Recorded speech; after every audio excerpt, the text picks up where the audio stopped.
4, 5, 6, and 9. And Wayne Spindler, I think you have some things you'd like to say about these items.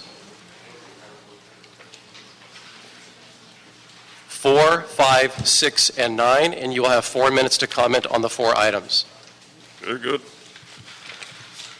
Yes, here we go. CAO report to the donation agreement between the city of a new park in LA. How much is this going to cost in terms of the donation? Because the donor has to value the donation. And will there be a tax break or a tax credit? Well, we don't know that. Let's find out about that. Then we got the RAP report, like the rappers, like NWA, to the grant application for Proposition A for the parcel funds for the first supervisory district. Well, wait a minute. Now that's the Board of Supervisors. So is anybody here from the first supervisory district?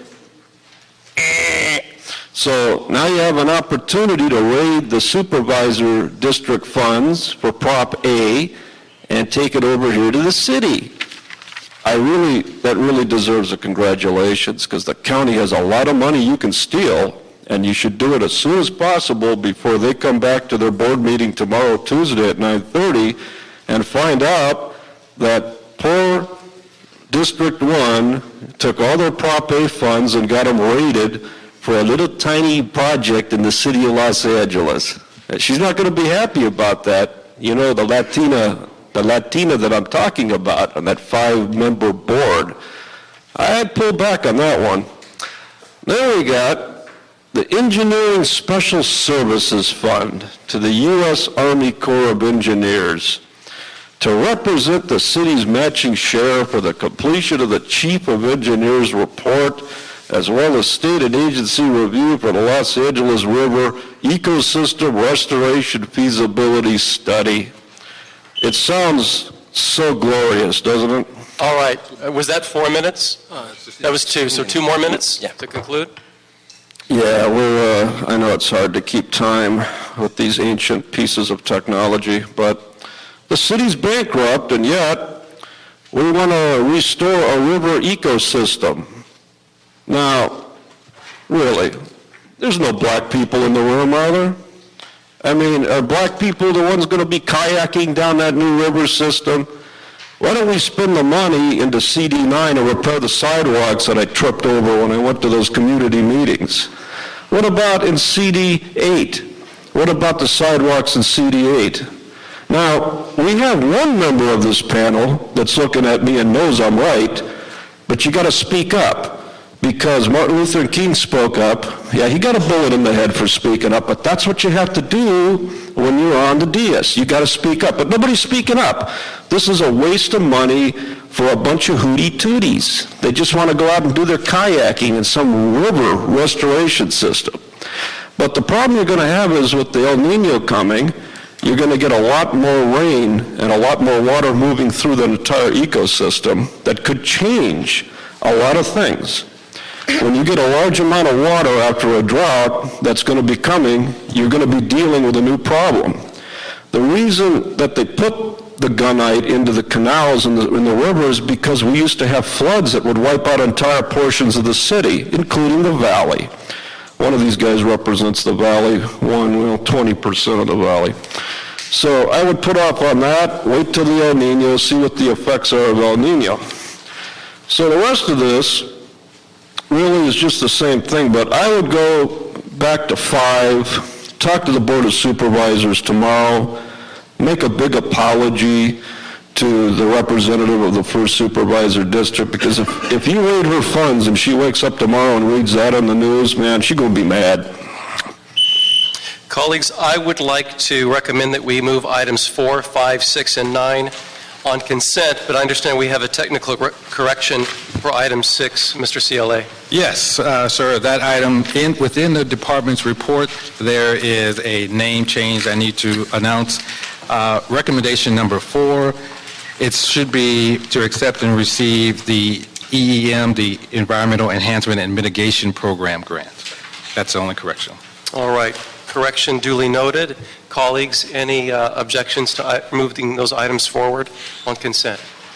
Seeing as there are no objections, we will now move to item number 1. Item number 1, a motion O'Farrell Price relative to the feasibility of granting the Mountains Recreation and Conservation Authority the authority to make river alterations and permitting MRCA park rangers to assist city agencies in providing public safety. Thank you. We have from the MRCA a few of our friends from the MRCA to report.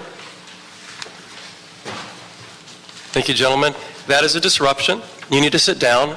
Mr. Spindler has disrupted the meeting. That's a second disruption, so that's 2 in a row.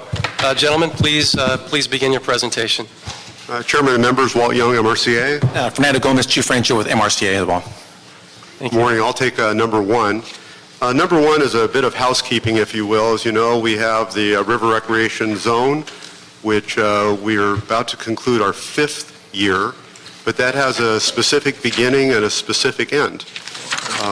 We have been asked over the years by the City of Los Angeles, either through the fire department or the police department, to assist them with river-related issues, which we've always assisted and lent a hand. With the coming of El Nino, it certainly puts river safety in focus. And in discussions, we realize that other than our general peace officer powers as granted by the state, when the recreation zone ends, there's really nothing on record at the city council level that says, yes, we would like MRCA to be able to help the city public safety when requested to do so. And that's basically the first part of the first motion. It doesn't obligate MRCA. It doesn't obligate the city to provide any funds. It's basically mutual aid in its purest form. The first part of the first motion, if you will, also puts the city on record that if the MRCA applies for the $200 million that is in the water bond that can be used to improve stream flows and recreational improvements and things of that nature, this is basically our first baby step. That the City Council, if it's your desire, says, yes, it would be a good idea for MRCA to explore this, that in concept you believe it to be a good idea, but that is only the first baby step.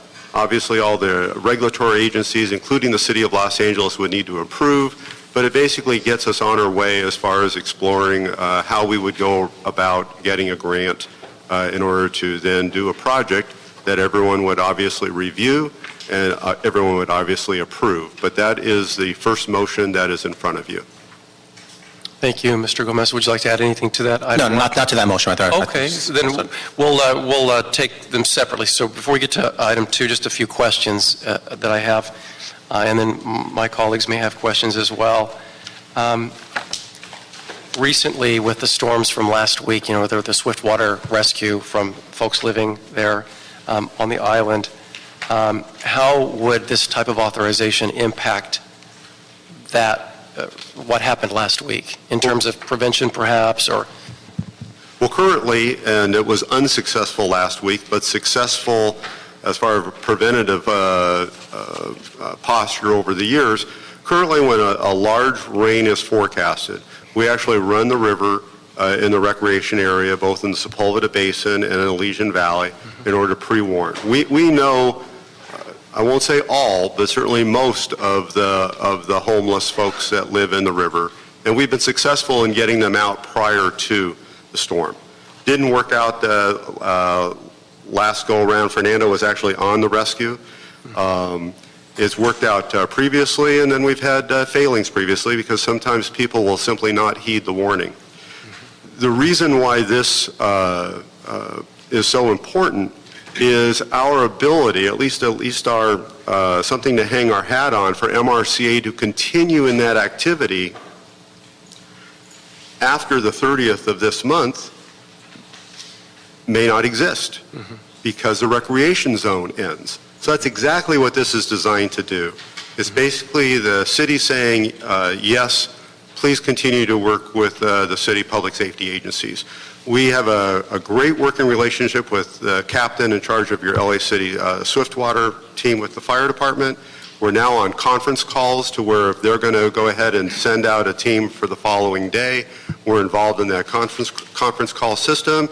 We have emails alerting us today that if they hire up to for your Swiftwater teams to be available tomorrow, they want us to pre-run the pre-run the river in order to conduct this pre-warning activity, which we've done for years. And we're all doing that basically under the auspices of the recreation zone, which, like I said, expires in 10 days. We want to continue to be able to engage in that activity. And that's why there really is a sense of urgency. Even if number 2 is delayed for further analysis, we would really ask approval on this first agenda item, if that's your desire, in order to get it before City Council as quickly as possible so that we can continue this working relationship outside of the authorization of the recreation zone. Thank you. And in terms of, I want to address the whole El Nino thing in a second because, I think we're going to be in trouble after October 1st, quite frankly. And we have to put some sort of plan in action really quickly. But back to the recreation zones and the river flows and et cetera, what other agencies or city departments are involved and what additional partnerships do you need to accomplish, the altering the riverbeds for the recreation zones? Right. We actually don't know what that animal looks like as of yet. We have informally discussed that we could be moving 20 rocks away from having a better trip. And in early discussions with Army Corps, and I want to make sure we characterize it as early discussions, their posture is, given the state of the laws, that moving 1 rock is the same as moving 100 rocks. And so the same amount of environmental work is required. So we would do a broad outreach as far as those people that are providing the trips. Obviously, there's tremendous amount of permitting, tremendous amount of ecological work to be done. We don't know what it is, but we do know that there is $200 million available.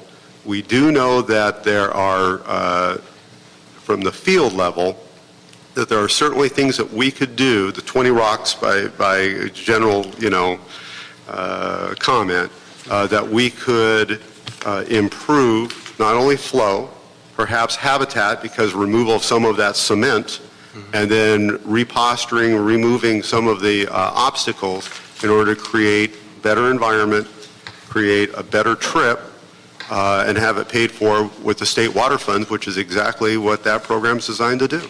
I would argue also that it will make the course safer. Absolutely. Definitely. I've seen, I've gotten tossed out of the kayak and right onto a boulder, and other people have as well. So I like what you're saying there. Can you elaborate on the agreement itself with Rec and Parks? What kind of authority, what's the relationship? Just elaborate on that a little bit. Well, actually, I'm a little confused on that, Councilman. There is a, for the recreation zone itself? Yes. For the recreation zone, we operate under the authorities granted by the City Council in general as far as being able to operate the recreation zone.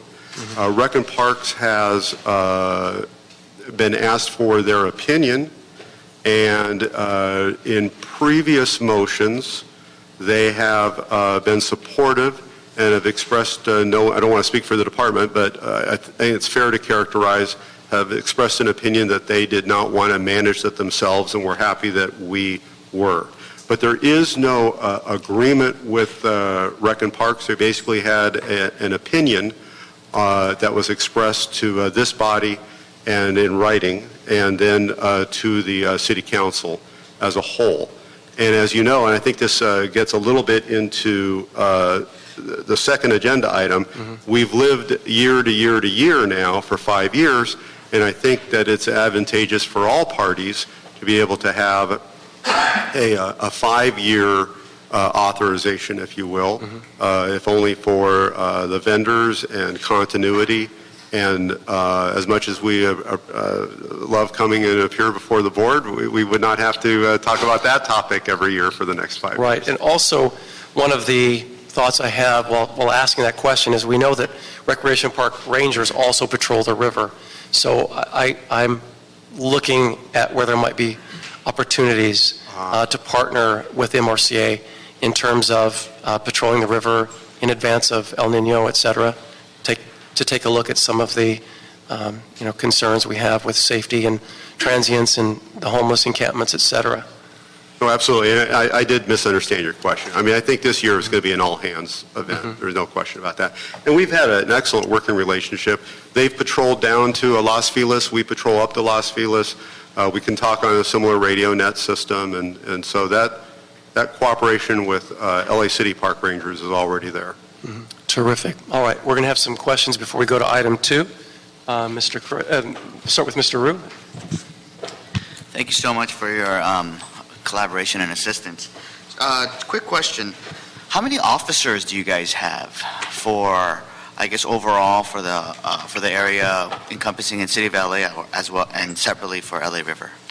Well, we can draw on, 23? Yes, 23. Yeah, 23. We have a subset of that are trained to the State Fire Marshal operations level for river and flood rescue.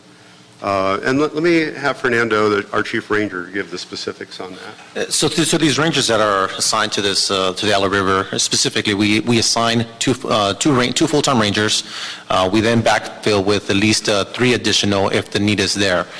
For instance, for when we know that there is a rain event coming up, we will staff up with some of our other additional members, which again are hirees from Boyle Heights. It's a ASIC fire crew that we've incorporated a training program for them to assist us into it. So it actually gets us that cooperation with the different entities. It also gets us that force multiplier with folks. So we can at one point maybe even have 10 folks just assigned to the river that are, again, rangers, Swiftwater team members assigned just to the actual LA River itself. So you have 23 officers overall for the entire Santa Monica Mountains? That is correct, yes.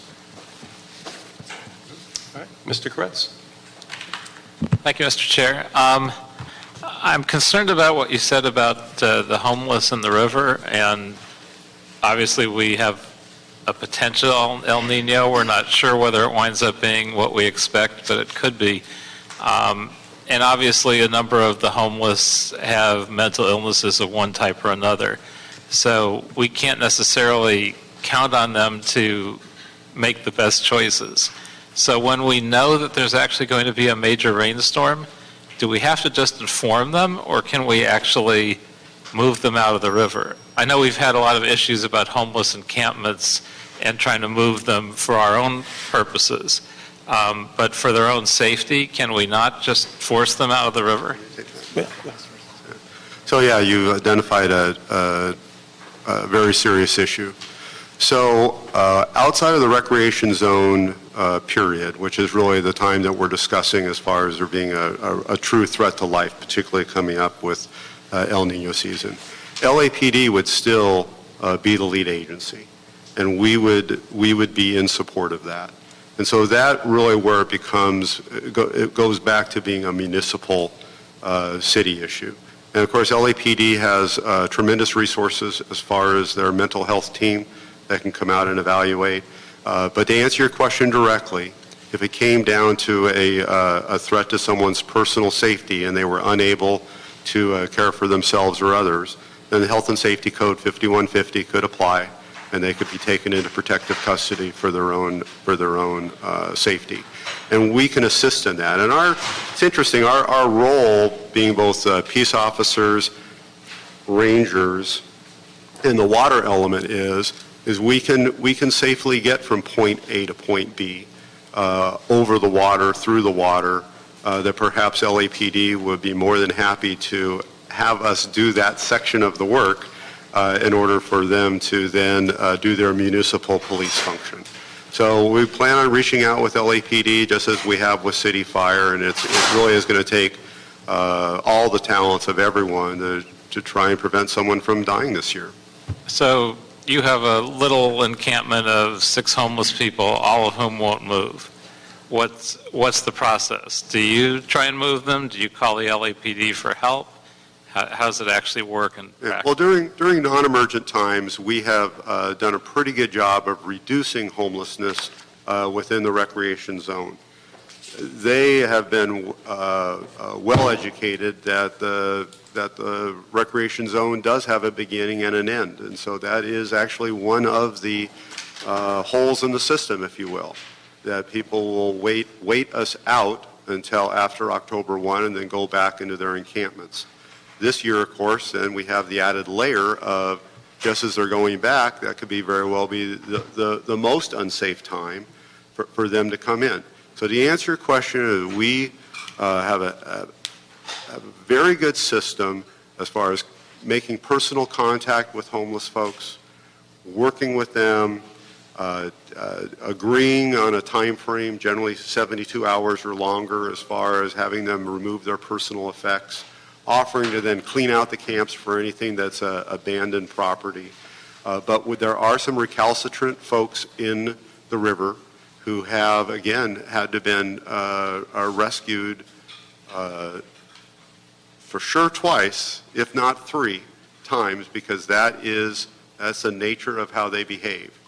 And so when we go and visit this time with a real danger, it's going to be with LAPD, and it's going to have to be a team effort that's talked about before, so that someone who thinks they can just ride it out in the trees and then discovers they've chosen unwisely because the water is higher than they thought and now they can't get back to the shore, that puts everyone in danger.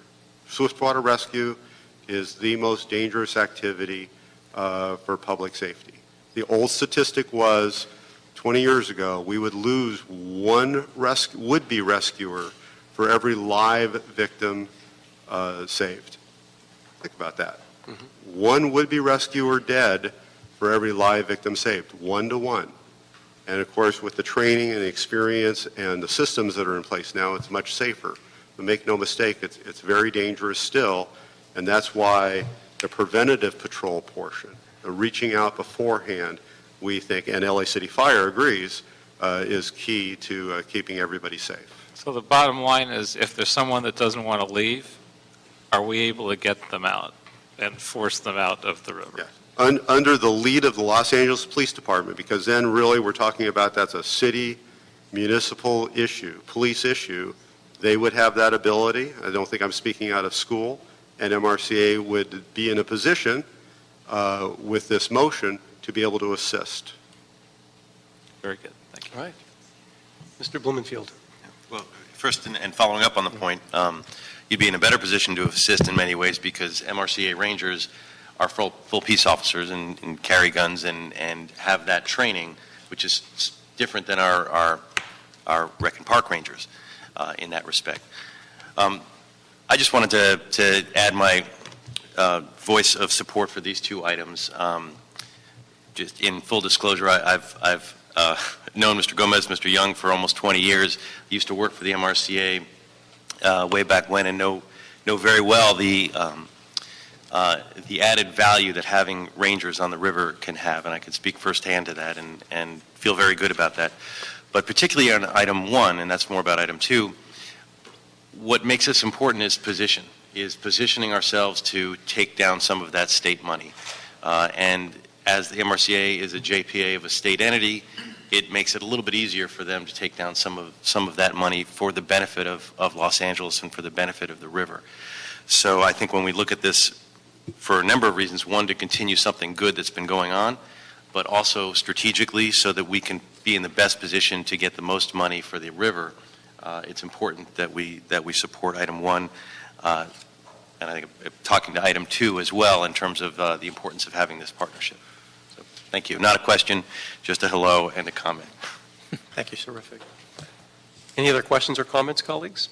All right, so I'm going to recommend that we approve the motion, grant the authority, and then have a written report back from CAO, CLA within 30 days. I really want to sort of ramp this up with some of the uncertainty that's out there with details on this. And then without objection, then we'll move to item 2. Seeing as there's no objection, we will approve the motion and grant the authority. Great, thank you. Thank you. And item 2, gentlemen, if you would like to stay. Item number 2, Department of Recreation and Parks, City Administrative Officer and Chief Legislative Analyst to report on the feasibility of granting the MRCA authority to manage the designated Los Angeles River Recreational Zone program and utilize the MRCA Park Ordinance to regulate park and public trust activities. Thank you. Welcome, Ms. Santo Domingo. Good morning, council members. Kathy Santo Domingo, Planning, Construction, and Maintenance with Recreation and Parks. I'm here this morning to report on item number 2. One of the things that we looked at internally is to look at the properties, Sepulveda Basin and also the Elysian Valley. At this time, Department of Recreation and Parks has long-term leases within the Sepulveda Basin, but it does not include the river recreation zone itself. At the same token, within the Elysian Valley, the same scenario applies. So what we looked into are who does have jurisdiction over these areas. And basically it points to the Army Corps of Engineers within Sepulveda Basin, and also it points to LA County for the Elysian Valley. So looking to continue this good effort, we're certainly more than happy to facilitate helping out MRCA in getting these agreements in place. We are absolutely supportive of what's before this committee, and we'll work to see what we can do to assist in moving it forward. Okay, thank you. And Mr. Gomez. Yes, sir. Chief Gomez again with the MRCA. Again, you guys have heard a little bit of how everything it sort of intertwines and coming before you. So that has never been a big deal. However, it's important for you guys to understand that this. And I know that you have a lot of items that are come before you, and if this gets approved into it, we've had a record that we've kept safety. Has always been number one, kind of a sort of a drive. When we first started this program, this Sepulveda Basin, it was no one gets hurt, no one gets hurt, no one got hurt. The ratio was we had pretty much two team members or 2 staff members for every person that was out there visiting or kayaking on the river. We kept that record, and we've also drilled that record also to our vendors. To anybody who's using the river, we make sure that they're all wearing, again, all their personal protection equipment, so we drive this safety motion in there. So the continuing of a 5-year appointment to us had been, again, it would be a pleasure for us to maintain that. Again, the city has seen that we've maintained this ability to be able to reach out. Our cooperation with the multiple agencies multiple agencies that we work with, we play nice with others in the sandbox. So that is one thing that we would love to continue going on. Terrific. Anything else, Mr. Young? No? Okay. How was the summer of 2015? How was last summer in both recreation zones compared to 2014? Notwithstanding that we have 1 weekend left. Right. Well, last year, the total of folks that participated was over about 6,000 people. It doubled from the year prior to that. This year, we extended 1 month. However, we have had a lot more closures due to the rain runoff into the Yellow River. Every time that happens, it's a 72-hour closure. Of course, it's a sure impact on people who visit it. So we cancel from school groups to vendors. So it is that impact. So we actually see what it happens at the end of the year. We may come out right about the same. Well, our goal was because of that 1 extra month that was extended, that we would get a lot more folks. However, we'll see. Again, we have had 3 closures for sure already. Do we have a sense of what the estimated costs are for the next 5 years to operate both zones and even to take a look at expansion, maybe a 3rd zone? Well, currently we get $50,000 each from DWP and sanitation. I believe our costs for the previous year were about 2.25. Yeah. 225, 235. So that's about 60% MRCA, and then a very generous 40% from the city, which again really makes the program. The next step is probably to see once again how running through October 1 runs. At some point, we'll probably be coming back to everyone to see if we can start running the recreation zone on a weather prescription basis as opposed to a calendar basis. I think we've demonstrated our ability to If it's going to rain, we close down. If it has rained and there's runoff, we close for 72 hours. And as a practical matter, there's probably no difference in the safety of the recreation zone in July when it's bright and sunny and March when it's bright and sunny. Although Army Corps does have a calendar prescription as it relates to what they view as a safe time versus not. So that's probably the next area as far as expanding the zone could be as far as time of operation. And then as far as geography, we have looked at expanding up into the North Atwater area, but there are some physical limitations. An example, some of your bridge abutments that go across the river creates about 100 yards of slick cement that people would need to portage across. And so there were some very good reasons why Sepulveda Basin and Legion Valley work so well. Expanding as far as hours of operation, that's probably realistic as far as the next expansion.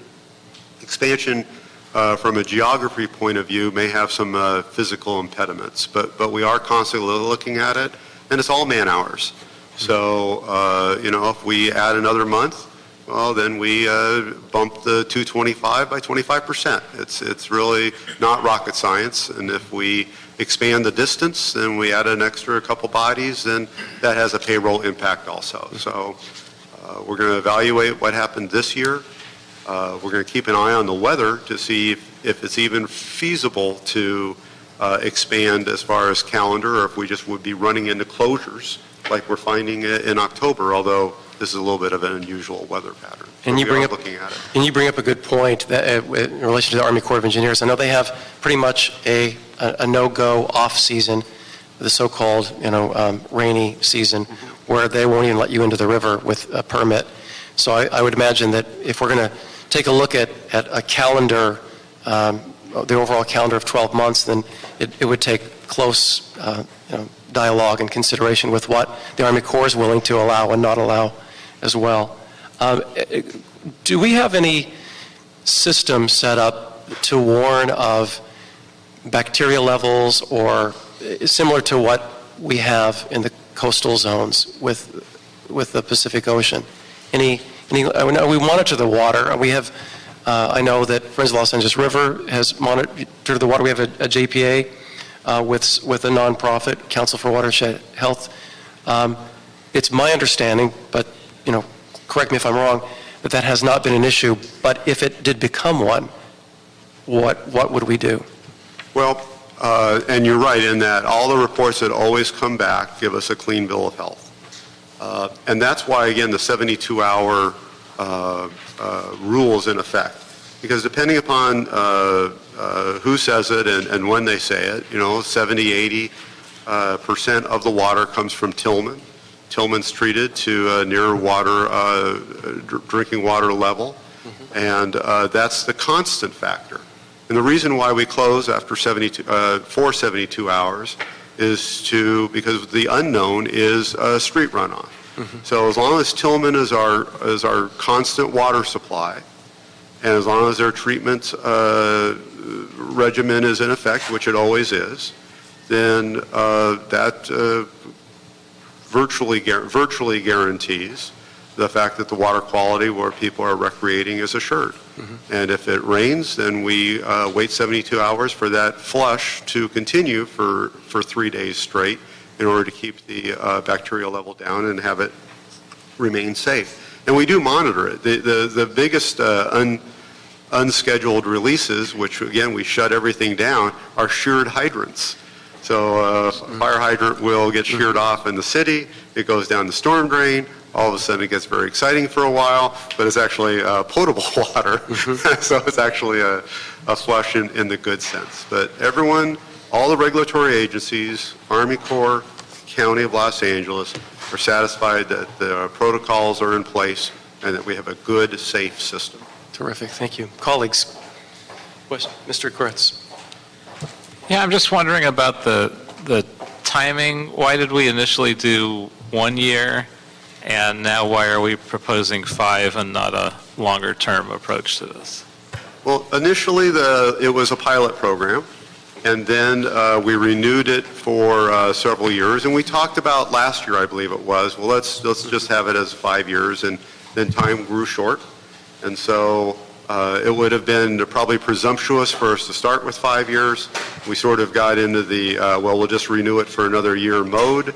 And then starting last year, we put forth, let's make this a permanent program. Let's do it for 5 years.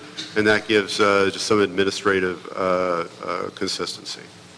So initially it was just a toe in the water. Now we have a foot in the water. If we have a good 5 years, hopefully the next renewal will be longer and we'll systematize this a little bit more. In fact, Mr. Kretz, you can put your whole body in the water. I have. Not intentionally.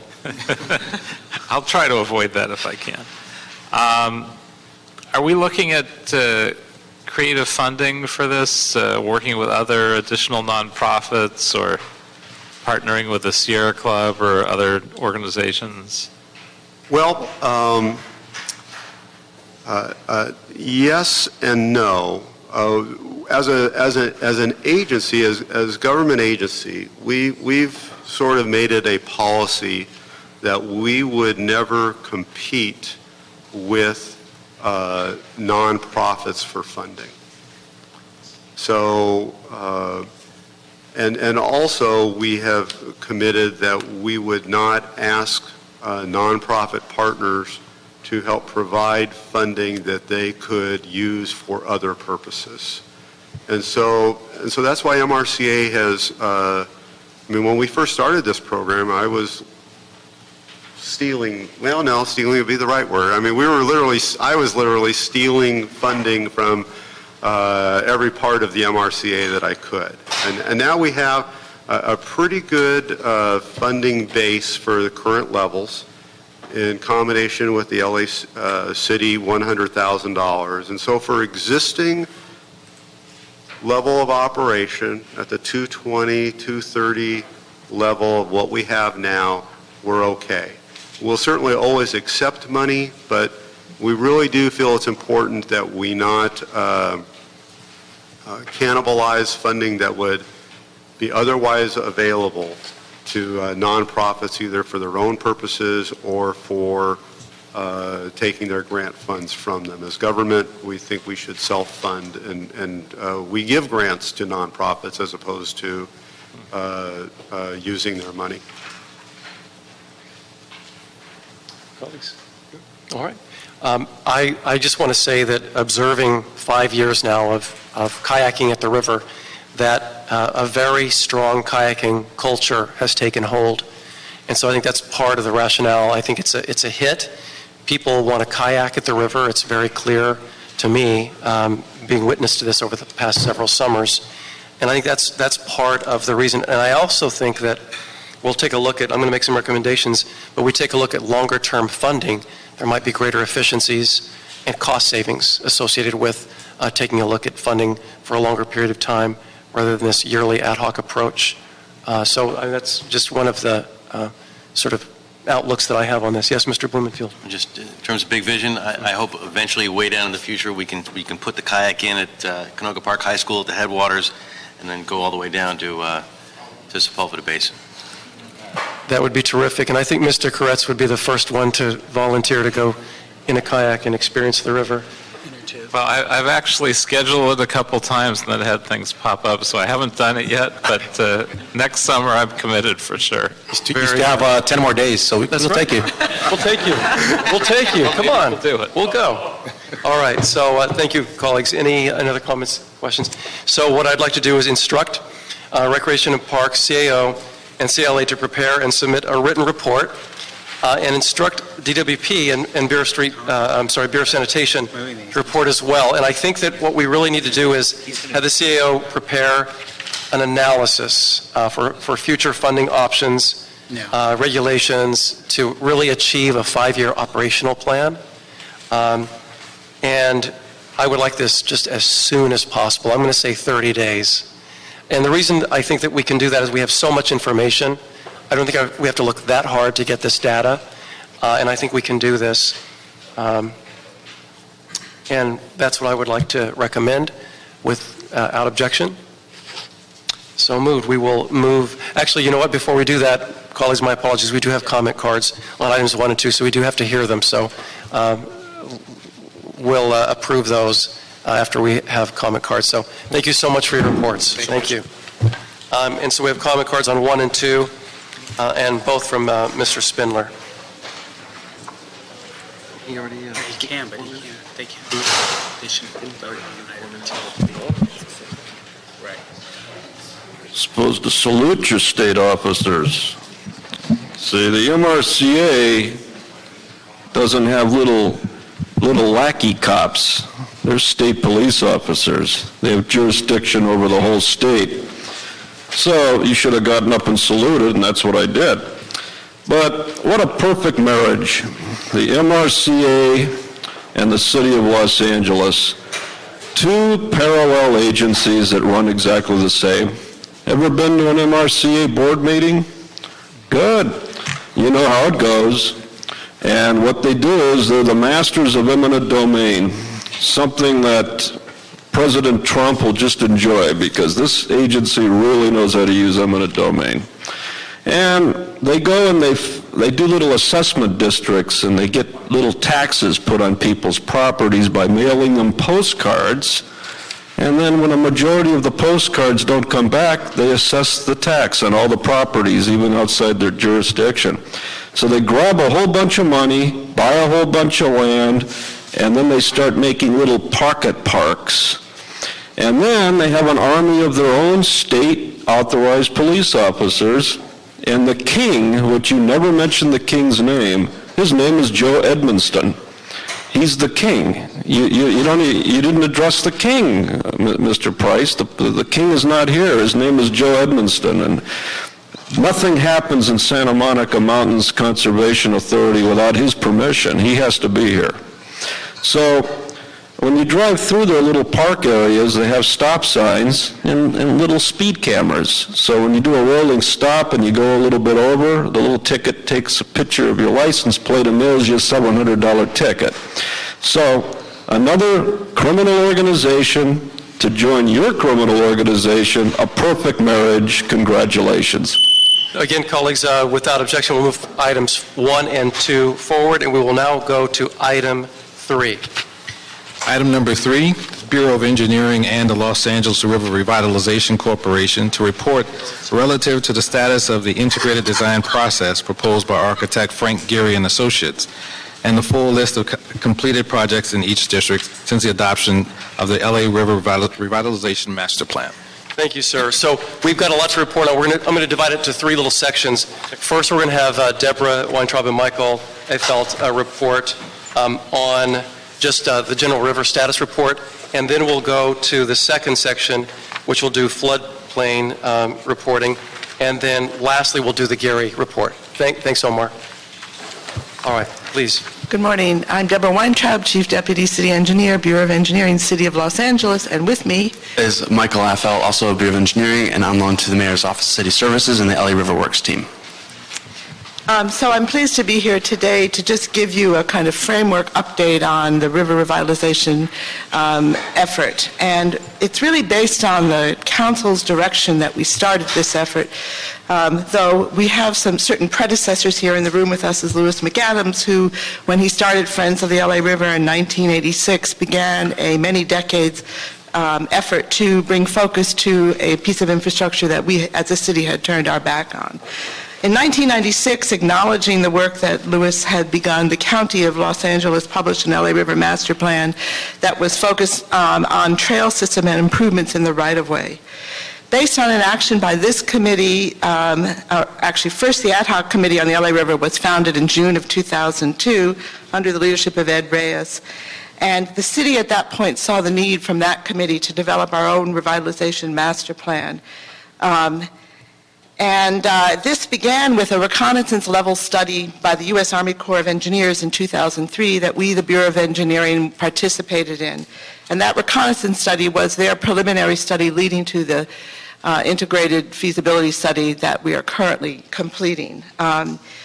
We then, the Bureau of Engineering, was asked by the LA River Committee to develop an RFP to put together a team to do a city master plan for the 31 miles within the city. I personally started that process in about 2004 with a year-long effort coordinating with the county, stakeholders, council members, the mayor's office to write an RFP that would be comprehensive. We hired a team led by Tetra Tech, with a distinguished list of consultants that included landscape architect Bill Wank, landscape architect Mielaire, and Civitas. And in 2007, City Council approved the master plan, and I left you all a copy of that document. Some of you may have seen it, may not have seen it.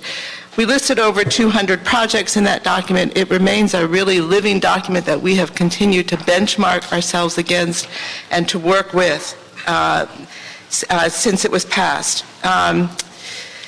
In addition, following that document, and that document was to be the basis, the agreement with the Army Corps was that that city master plan would be the basis for their ecosystem restoration feasibility study. And they then initiated the ecosystem feasibility study in 2006, which we hope to have a chief's report by the end of this year. And again, the Bureau of Engineering has been the lead agency coordinating on behalf of the city. Part of the LA River Revitalization Master Plan included a couple of key directives to us, which was, it outlined, as I said, approximately 240 potential capital projects across the city. It called for governance structure, and one of the recommendations was to create a nonprofit that would be more nimble, more private sector focused, and that then the city helped to create the River Revitalization Corporation, and Omar Bronson, the executive director, is here today to report on their current activities. We also talked about greater coordination with our friends at the County Public Works, and we created a River Cooperation Committee that meets regularly to review projects, so there's coordination between the city and the county and projects all along the river. We also have worked very closely with our federal partners. In 2011, the river was chosen as one of EPA's Federal Urban Waters Partnership cities, and with regular meetings with all the federal partners, it's been important, particularly as the Army Corps study has gone on. We participated in helping to establish the recreation zones that you just heard about. There were kind of 4 key goals in the master plan. Revitalize the river was the first one, and there's a bunch of projects that we've finished. I'm very quickly going to go through them. Glendale Riverwalk, we worked closely with the City of Glendale. Sunnyside River Park in the City of LA. LA River Headwaters Greenway Trail, we worked closely with the county on that. North Valley Riverwalk project is LA County. West Valley Bikeway and Greenway, City of LA. Atwater Park expansion and creek restoration, City of LA. LA Riverfront Park Phase 2, City of LA. The second objective was to green the neighborhoods, and it involved things such as Green Street pilot projects, and I'll just mention one, the Riverdale Green Street, which the Bureau of Engineering worked closely with Sanitation and the Coastal Conservancy to build. The MRCA Marsh Park expansion, also very important, of a neighborhood greenway connecting to the river, recently completed. Ed P. Reyes LA River Greenway, that's Bureau of Engineering did for the Bureau of Sanitation in Lincoln Heights. And also citywide efforts such as the low impact development, because one of the things the master plan recommended was peak flow reduction. Peak flow reduction of waters in the river would address safety and also allow us to do more restoration. So the low impact development ordinance looks to infiltrate stormwater all across the city prior to being directed into the riverway. The third element of the master plan was capture community opportunities, and there's been a number of efforts on that field. I'll just mention the Northeast Los Angeles Riverfront Vision Plan, which was completed in 2014, which involved a lot of community input on what that area of the river ought to look like. And then recently the committee here supported the creation of the Juan Bautista de Anza Historic Trail, which is a federal designation. The fourth was to create value along the river. Key elements of that we've achieved as a city was a Cornfield Road specific plan, and actually there's a city project that is potentially going up in that area that could demonstrate the city's commitment to higher levels of sustainability in our built projects. Also, the Los Angeles River Improvement Overlay, LA Rio, which the Planning Department spearheaded, came out of the master plan effort. We've also worked closely with state parks on their projects, the Bowtie parcel, which we're using Bureau of Engineering for one of our projects, and we'll do cleanup, and they will follow up with development of that site. And this committee, the Enhanced Infrastructure Financing District, to look for regular funding for river projects.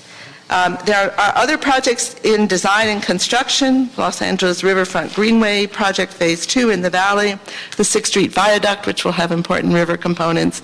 That's a very large bridge project. The Zev Yaroslavsky Greenway, which LA County is doing. We've had many external partners: LA County, as I mentioned, Army Corps, City of Glendale, City of Long Beach, California State Parks, MRCA, Los Angeles Conservation Corps, the Kingdom of the Netherlands, who's been very active, and there's a gentleman from the Netherlands on the river revitalization effort as well.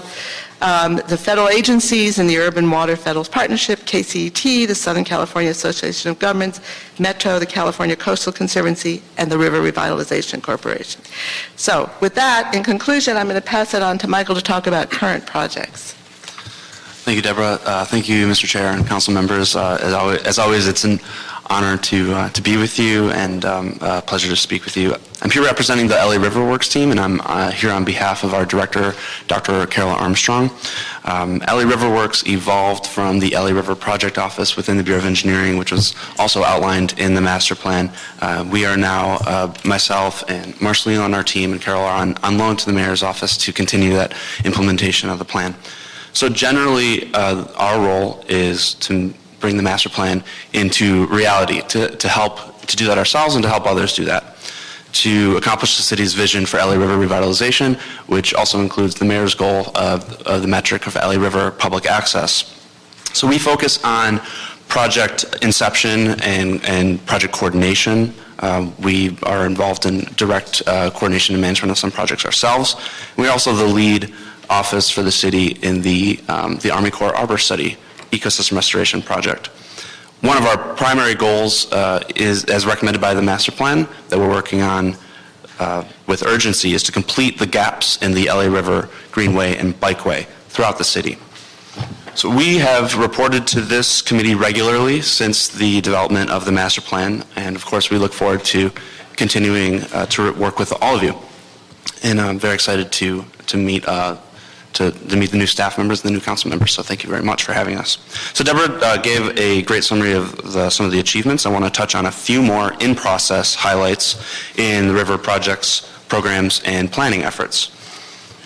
So for example, in Council District 13, with your support, we recently submitted, along with Rec and Parks, a grant for a greenway on the east bank of the river from roughly Los Feliz Boulevard to the LAG water reclamation plant. So it's a $500,000 request for the State Department of Natural Resources. So we're looking forward to hearing back on that grant request in about 10 to 12 months. I also mentioned that the Taylor Yard pedestrian and bikeway bridge is in design, which connects CDs 1 and 13. The La Kratz Crossing project, the proponent here today, River Revitalization Corporation, that's in design, in collaborative design with the city, that would connect CD Council Districts 4 and 13. In Council District 9, I would mention that there is a project in planning at Metro, the River to Rail project, which would bring a bike path through CD9 to connect to the LA River and make a connection to the forthcoming Crenshaw line. In Council District 3, there's been many recent bikeway projects that have opened, and there is another in design. The Headwaters LA River bike path is in design, collaboration between LA DOT and Bureau of Street Services. Also, the Caballero Creek Confluence Park is in design, and the Aliso Creek Confluence Park is going to have a groundbreaking soon. We expect that to happen in November. Very excited for that. Council District 5 is perfectly positioned to be a key link in the Valley River Bikeway and Greenway project to link between those projects that I just mentioned. It's about a half a mile portion of the river in Council District 5, so we're looking forward to pursuing the bikeway there. And in Council District 4, there's a very important project along the NBC Universal site. LA County is leading design and construction of a bike path along that property using funds from the development agreements. We're excited to see that move forward. Also in construction there right now is the DWP's Headworks project, which is obviously part of the water system. But when the tanks are complete, that will have an ecosystem restoration and a bike path component that goes along with that project. So very excited to see that happen too. So as I mentioned, we are the lead office for the Arbor study, the LA River Ecosystem Restoration Feasibility Study. You hear the term Arbor, it stands for Alternative with Restoration Benefits and Opportunity for Revitalization, but don't worry about that. We just call it the Arbor Project. So that was began in 2006, as Deborah mentioned. It's been a partnership, 50-50 partnership with the Corps and the city, and just recently in July passed a major milestone when it was approved by the Civil Works Review Board in Washington by the Army Corps of Engineers, which authorized the study to be released to its final state and agency review. And I'm really happy to report that this week, as we speak, we are printing that final report, which will be distributed for its review and should be posted in the Federal Register this Friday, which would signal the start of that state and agency review. So it's a major milestone. We're very happy to see that. The near-term milestones following the review would be to address any comments that come from agencies or state agencies, and then for the Corps to finalize the Chief of Engineers report, which is when the Chief of Engineers of the Army Corps, Lieutenant General Bostic, will take that report, the Integrated Feasibility Report, make his recommendations, and forward that to the Assistant Secretary of the Army of Civil Works. And that really signals the completion of the study phase. Very excited to see that happen, and the Corps has let us know that they are targeting the end of this year, by December, to get that Chief's report complete. Just quickly, I'll mention a few other things that are happening. Metro is performing a technical analysis for a downtown LA River bike path, rather challenging from an engineering perspective, especially access points, east side and west side. So we're really excited that they're working hard on that, and they have KOA Engineers as their lead technical experts on that project. Department of Cultural Affairs has won a competitive public art challenge from Bloomberg Philanthropies and will present a public art project next year that will be focused on the theme of water in Los Angeles, and many of the public art sites will be along the Los Angeles River. I also mentioned that building on the foundation of the 2007 master plan, the connections along the river continue to be integrated into city plans. The Sustainable City Plan, the Mobility 2035 Plan, the LA DOT Strategic Plan continue to reference the recommendations in the River Master Plan, particularly calling for the connection of the bikeway and greenway. And finally, I'll just mention that outside groups, including, I'll give an example of outside groups getting involved. The Urban Lands Institute took it upon itself to participate in the river conversation and asked itself, how could we help, and decided that rail coordination is one way that they could inform the conversation. So ULI, along with the Southern California Association of Governments, SCAG, is now convened. Well, first of all, they did analysis and published a report that we also provided to you that identifies challenges and recommends ways to work forward on rail issues, and now are convening a regular working group to bring together agencies, private rail, commuter rail, and community groups to find common ground, common objectives, and work together on projects. So that's just an overview, and thank you very much for the time. I really appreciate it. Thank you, Michael. Thank you, Deborah. So a few questions. The public, the very, very public charrettes and meetings and town halls that were held between 2004 and 2007 before the adoption of the master plan, approximately how many people would you say across the city participated in that process? I don't know that I have an exact figure. We held well over 20 official meetings and many other informal, but there were hundreds of folks who participated in that public discussion. In each meeting, I would say. Yeah. Right? I mean, I was along for the entire ride Right. while in the office of my predecessor, and I'm very proud of that achievement, and everyone who participated. It was, I would suggest that it's thousands of people, and people who are vested in the river environment. The master plan was not created in a vacuum. It was created with the participation of dozens of agencies, thousands of Angelenos, city departments, et cetera, for the better part of 3 years before it was adopted. And you mentioned that it's very much a living document, and I think that's how we all see it. What do you think, Deborah, it will take in terms of the status updates, since now it's adopted over 8 years ago, and we've seen some successes. We have, much more to do, clearly. But what do you think that will take? And tell me about the outreach that might be involved in that. Well, the document does need to be updated because the political landscape has changed, and also we could take credit for what we've achieved. I'd say it's a many-month process and a community meetings just to inform them of the achievements and look for input on what the other objectives are going forward. I think that the involvement that our prior effort, the public involvement that our prior effort created just stakeholders who are very invested. And so it would be important to go back out to those stakeholders and say, seeing what we have achieved in riverfront pathways and parks, what do you want to see next? Okay, terrific. Michael, anything to add to that? No, I think that's very, very well said. I think it would be a great thing to check off, tally the list of what we've achieved in terms of the projects and figure out which ones have sort of changed form and understand why they did so, and that could better inform project planning in the next era. Terrific.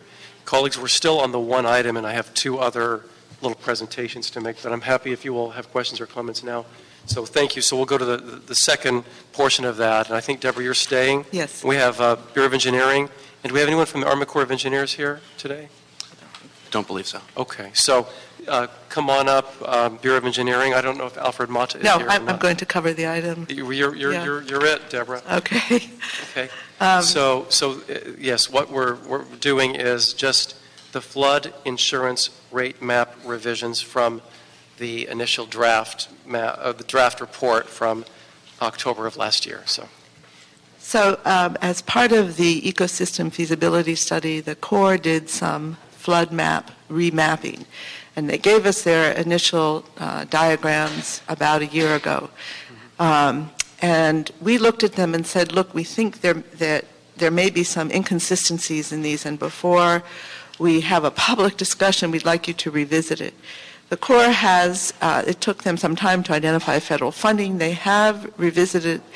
In fact, last week they came back with a draft, and we hope to get a final letter transmission of their information within the next couple of weeks. So we haven't looked at it in detail. I believe it might have changed what they showed us a year ago. What I would propose is that we come back to this committee when we really have had a chance to look at it. That's the status as of right now. Okay, and I just want to make sure this item, gets fully daylighted. It's simply an update of a floodplain map that has been in existence for as long as anyone knows. But in terms of the role of the future growth of the river as we repair the ecosystems and revitalize, and I think that it's going to be very, very important for everyone to understand that a floodplain map has indeed been updated. And then, so you mentioned that you think in the next couple of weeks maybe Yes. the finalized. Yes, we'll get a be final ready. letter from the Corps. Okay. Yeah, All right. Terrific. It has implications for everything we're talking about. That's why correct. we want to make sure and just kind of keep this going. All right. Well, thank you. Thank you very much. Thank you so much.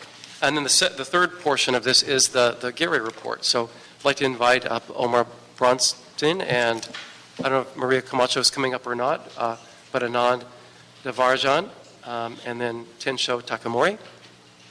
Anyway, have a seat and tell me who's here and participating, and we'll go from there. Thank you. My name is Omar Brownson. I'm joined by one of the partners at Gary Partners, Anand. Before I start, I'll just begin. Thank you for the opportunity to come here today. The Los Angeles River Revitalization Corporation is a 501c3 nonprofit organization that, as you heard from Deborah Weintraub, was created as part of the city's master plan to figure out how to implement the city's master plan. we work across the public, private, and philanthropic sectors in three principal areas. The execution of projects that we believe are proof of concepts to continue to show progress in this creative public-private partnership way. Two is move programs, make the river fun. Last week we had our quarterly 5K night run. 100 people came out.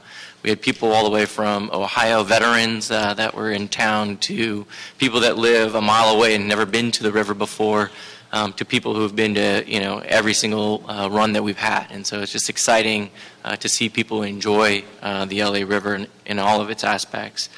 And then the third aspect that we work on is really around policy.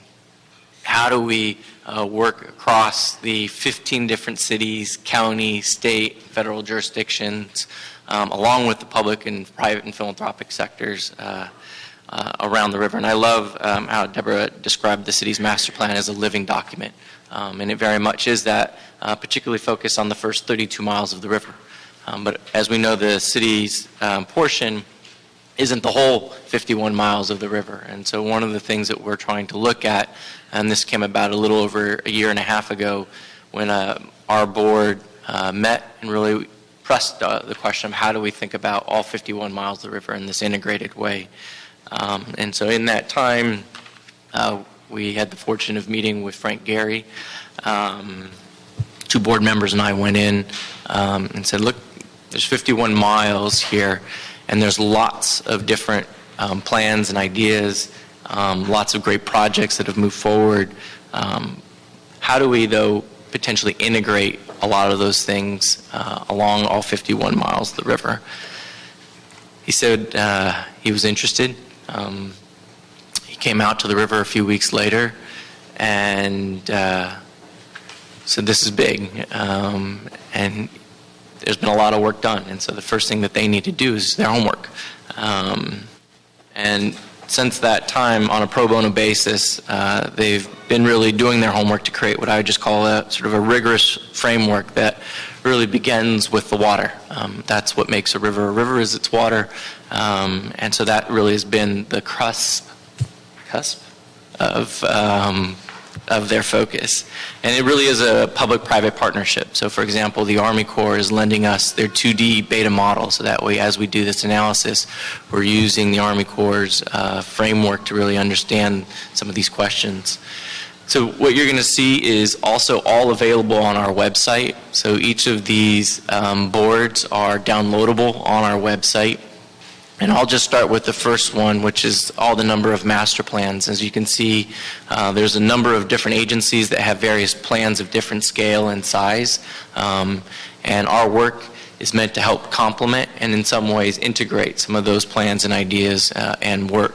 The scope really is then to really propose some recommendations from a nonprofit public-private partnership perspective that policymakers and others can then take as they decide how they want to continue to move the work of the LA River forward. But what's amazing is each of those plans that you see up on the board, from the Army Corps to the City of LA's, the City of Long Beach's, Metros, Bureau of Sanitation's, Mayor's Great Streets, there's a lot of different plans. And what's amazing is that Frank Gehry and his partners have read all of them. And what you're going to hear today is how they have read all of those and how they've sort of organized it in their mind, and bringing people both locally and from around the world to get a perspective on how we might sort of address some of the key questions and contribute to all this sort of the living document of the river. So without further ado. Thank you very much for...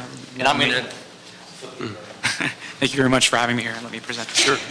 I think that to kind of start off with much of the work that has been done, I think that it's very important to, respect a lot of the master plans and a lot of the hard work that's been done by many of the people thus far that have really contributed to the river. How we began every project, we always tried to start off with kind of understanding the context of the location. And when we first started this project, we asked Omar and his team, could you share us all the information you have on the river, which is all the master plans, but could you give us a 3D model showing us the limits of the river. Interestingly enough, we found out that the Army Corps actually does a lot of their analyses in two-dimensional drawings and what they call a one-dimensional Hector model, which analyzes the amount of flows going through the river in order to determine how it performs according to their safety requirements. So first thing we did is realizing that that may be a huge limitation in order to figure out how to visualize locations along the river, understanding that it changes so dynamically across the various cross sections all the way from the valley through to Long Beach, that we really needed to understand it from a kind of a visual perspective. So we actually enabled one of our partners that we work with, Trimble, and their specialty is GPS navigation and kind of surveying. And they took a LiDAR unit through the river, about 70% of it through all the hard bottom areas, and they did a point cloud scan. And you can see them on the images to the left there. And we were able to get that point cloud scanned in addition to high resolution photography overlaid together, so you can almost spin around in it in like a Google Earth map to give you essentially an understanding of what the river profile looks like in specific locations. The advantage of this is that we can then generate a 3D computer model from this information. That information, because it's tied visually to all the photographs there, we actually know what neighborhoods we're in and things like that. Additionally, that 3D model is now pretty accurate within a series of, I think, millimeters. So then you can use that to now generate a lot of the information you need to do for order of analyses we have to do. And the hope is that model will be shared back through the city and with the Army Corps, so they can now use it as another point of a database to begin to understand how to respond to certain parts of the river. In parallel, understanding that the master plan for the city had really identified this river improvement overlay zone that Deborah had mentioned, that it's really a very valuable tool to begin to understand how the river would actually work within the context of Los Angeles. And the adjacent uses and land uses and kind of amenities around the river really would need to be mapped out. The River Improvement Overlay Zone is a great tool that starts to set that forward. We actually were then interested in working with another partner to try to determine how do you get 3D modeling of the surrounding areas in order to allow the city to make better decisions, as you understand, of basically how the river relates to the immediate context. And the goal, I think, eventually is to have a full 3D model of the areas surrounding the river, half-mile lines each side of the river. From that point in time, we kind of took a step back and said, okay, well, what would be the real goals of this whole exercise? And I think, as everybody knows, we know the river in these the left-hand side diagram and the right-hand side diagram. The left-hand side diagram is what we've seen, obviously, through the drought in the past 4 or 5 years. It's basically the dry flow channel. And what you see on the right is essentially what the channel is designed for. It's that big storm that comes through that needs to be managed. And what we were hoping for is that is there a condition by which you can use it, even if there is water in the channel that's from a rainstorm, that allows you to grab the use of the river more time than just whether it's in a flood control capacity or whether it's in a dry flow capacity. And I mean, obviously, within the dry flow, you can use the river for other things, much like you've discussed earlier in this session, talking about using it for water quality, potentially doing it for programming of that space with regards to amenities for all the occupants of Los Angeles. So then we're thinking that, what would be the opportunities of using it in a kind of a hybrid situation? So we did some basic analysis, and this is one location in the river where we took, I think it was about First Street, right around the bridge. We took a water flow gauge, and we understood that if you map out the amount of water in the river over the past 10 years, you can see that it's basically shows you those spikes occurs during that period of time. And then we took a basis of a storm, an 85 percentile storm, where generally it's equivalent to a 3/4 inch rainstorm, and a lot of the hydrological engineers use this as a basis of a lot of the design. And we took and mapped that 85 percentile storm in the channel, and in this specific location, the channel is probably 200 feet wide, 30 feet deep, and the water was 2 feet at the bottom. So tell you that 85% storm essentially allowed you to only encompass the two bottom feet of the channel. And if you map that 85 percentile storm over 10 years, you'd realize that it only gets above that 30 days out of the year. Excuse me, Anand, that 30 days and 30 days in 10 years. In 10 years. That graph you have, those spikes, are those rain events? those spikes are generally, you can see over the 10 years, I think we had an El Nino in 2000, right after 2000. That's that spike you see on the far left. You see that red line, that is that 1900 CFS, cubic feet per second storm that's essentially going through the channel. These are rain events that show you kind of how it spikes throughout the period of time. So what it made us start to understand is that, hey, maybe there's a way that we can better accommodate how you begin to use the river channel. And this actually still needs to be studied and vetted out for other locations, but for this location, the hypothesis seems to be a valuable one to study.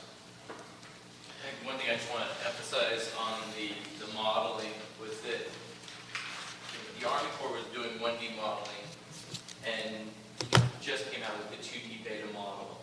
And because of the pro bono services and who Frank's team worked with, they were able to get this done in 1 day to map out 70% of the river. So these are just the tools and the resources that they've been bringing together today. And I think the goal is to go in by hand or by foot or by drone and get the rest of the soft bottom areas and really map those out as well.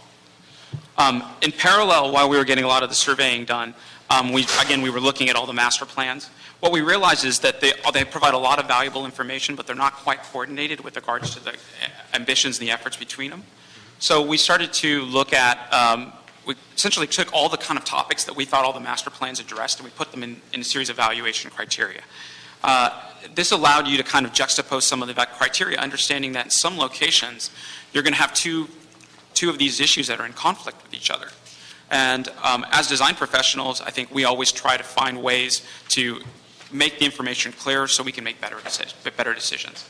So what you see here are 8 criteria that we originally started off with. I can list them off very, very quickly. Flood control, water recharge, water quality, ecology services or eco and habitat, parks and open space, land use, the stakeholders, and then public health. Now, what we've started to realize through our discussions with all these different stakeholders, that list is expanding, and it's meant to be an open list to be evaluated in the future. And so basically, we started to look at these different topics, and what we came, not to be too long about it, but we basically realized very quickly that there's very interesting relationships between some of this data and how it overlaps. And I'll maybe briefly touch upon 2 different topics. The first one would be water recharge. Water recharge, I mean, when I first looked at this problem from a designer's point of view, you thought that you could address water recharge everywhere. And what we really learned from a lot of the hydrological engineers and the people that have been working on the river for a long period of time is that there's appropriate locations to do different things. And water recharge probably isn't great south of downtown. It's because of the porosity of the soil, the depth of the groundwater, and then what we learned to be what they call a forebay, which is a geological condition in the Earth's strata that essentially limits the amount of water that's going back into the aquifer. So that in parallel, some of those locations are actually great opportunities, but there are also some bad water quality issues in some of those locations. So those 2 things are in conflict. Now, in order to allow policymakers, communities, and design professionals to make decisions, we really wanted to figure out how to overlay this information. The other information, I think, another kind of very interesting point that we discovered was if you look at some of the open space maps, which is the map on the left-hand left-hand side, that's the open space, and then left-hand in the middle is the open space needs map. And you start to look at how that overlaps with the river. Obviously, the river moves through the middle of it. And then we actually had a presentation with a gentleman named Dr. Richard Jackson from UCLA, who deals with public health. And he actually showed us the map on the right, which is a map of obesity statistics for Los Angeles. I'm sorry, that's what? The obesity statistics for Los Angeles.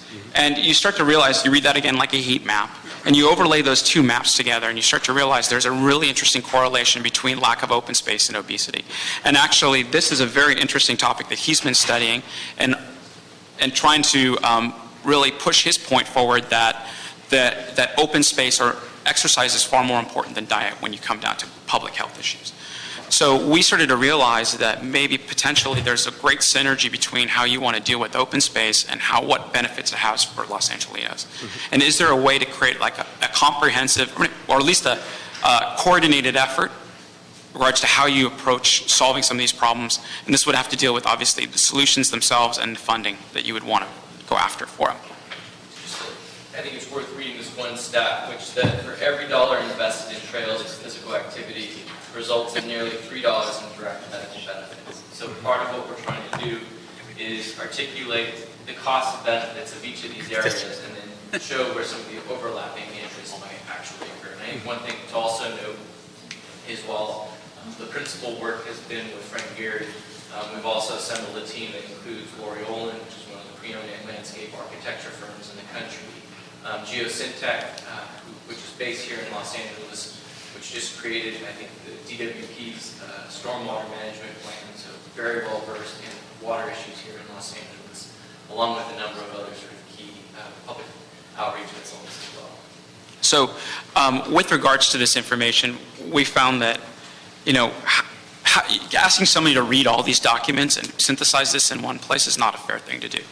So what we've been working with, and this is really kind of very rudimentary, and I would say that what Omar's going to pop up right now is very rudimentary and kind of diagrammatic, but the intention is to identify where the spots that are most important to resolve each one of these topics, overlap them together, and figure out if we can use each intervention in the river to serve multiple points, to make it do multiple things. Again, if you can provide the kayaking in there, is there a way to use that, whatever approach for that is, to have some benefit for water quality or water recharge? What are the ways of creating these synergies between these various criteria? And what we essentially did is, in a rudimentary way that you see on the top, is we mapped out kind of the areas of the hot spots we thought might be for each parts of those criteria, overlapped them together, so quickly community groups, design professionals, and policymakers can understand where are the places, the pressure points where you're best likely to make decisions and where do they get the most amount of benefit for the public. In parallel, Omar's team asked us to look at the river from a 51-mile perspective, understanding that it's a system and that whatever happens upstream really affects what's going on downstream. We started to look at really what's been happening along the river as a starting point, understanding that there's no image for it yet whatsoever, but it's really about a process of thinking. And right now, the river as we know it is pretty much functioning as a linear path right now, is with the Greenway 2020 project and some of the amenities that are occurring along the river with the kayaking. But it's also being operated as a series of, let's say, intervals with regards to parks and open space that are being created around there. Currently, we know we have two big regional open spaces, Sepulveda Basin and Griffith Park. And then there's kind of all these little sporadic parks that are occurring from communities themselves. And is that a good strategy to take forward in the future to allow an identity or some type of structure be created for the river and how people might use it? And then obviously understanding that you don't want everybody to drive to the river and you need to make it as accessible as possible. What are the various opportunities to provide access to it, whether it's community groups or whether it's programming? What do you need to do in order to help catalyze that movement? And then finally, I think one of the things we really struggled with early on was how do you explain this?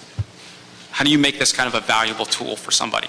And originally we thought about it from a design professional point of view. I was selfishly thinking about myself as an architect and my fellow architects. How do we make decisions? How do we overlap all this information in a very efficient way rather than doing it in an analog way that we had been studying it?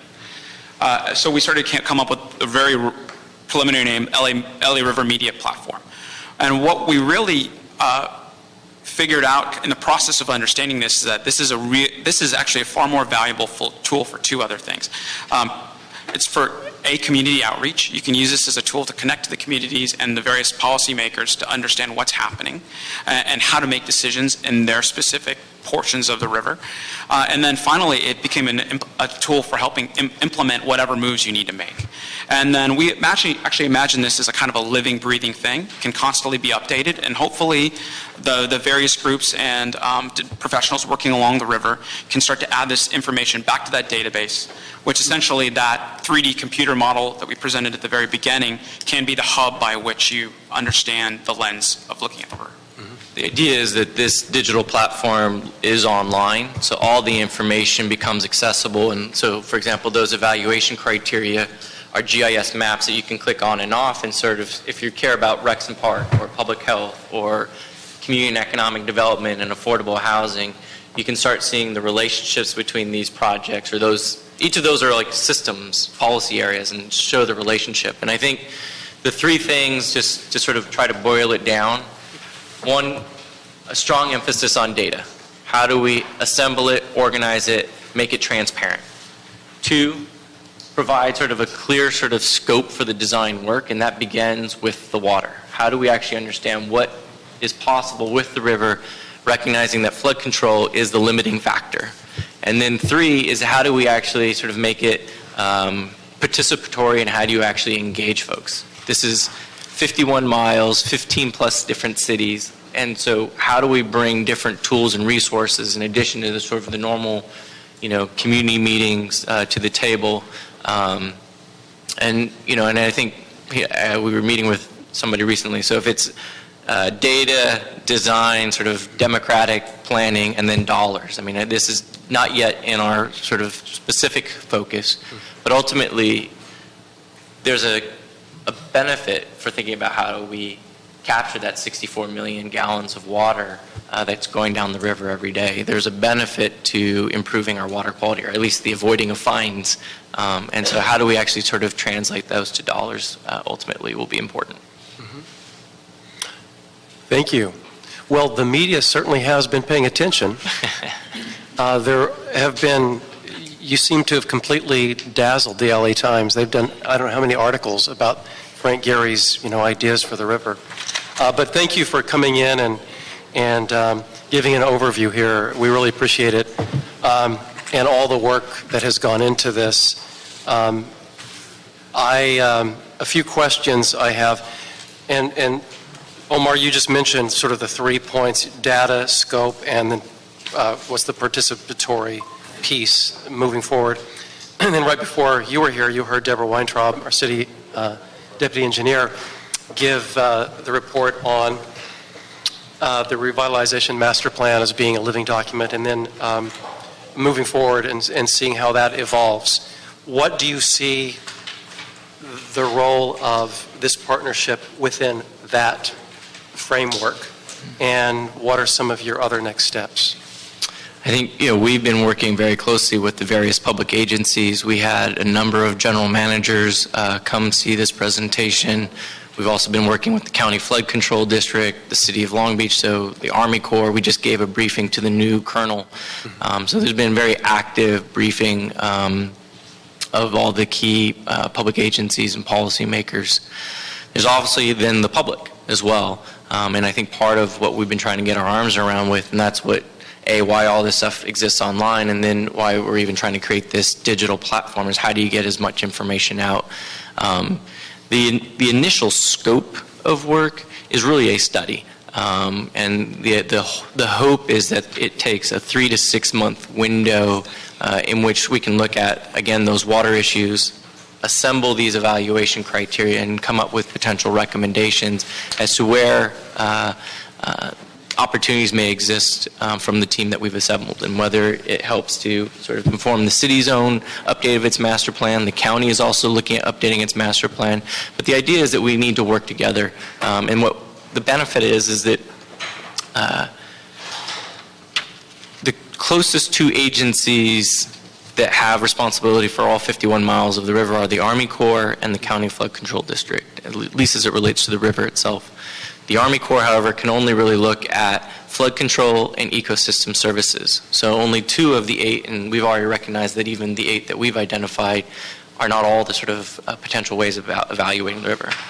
The County Flood Control, inherent in its name, is flood control. And because of the work of others, they've now obviously been able to sort of embrace recreation and some other elements. So when we looked at what the possibilities are related to the river, we recognized there wasn't necessarily in any particular agency, jurisdiction that could sort of ask these open-ended questions that we're asking today. And so I think this is, again, more of a study. This is not a master plan, and we'll be then moving sort of forward after that. You just took the question you just answered the question I was going to ask, and that is, it was reported initially that this was a new river master plan. I felt that that was a misreporting of what I feel has been going on here, And so you just clarified for the record, this is not a master plan to replace or supplant any existing master plan, whether it's city or county.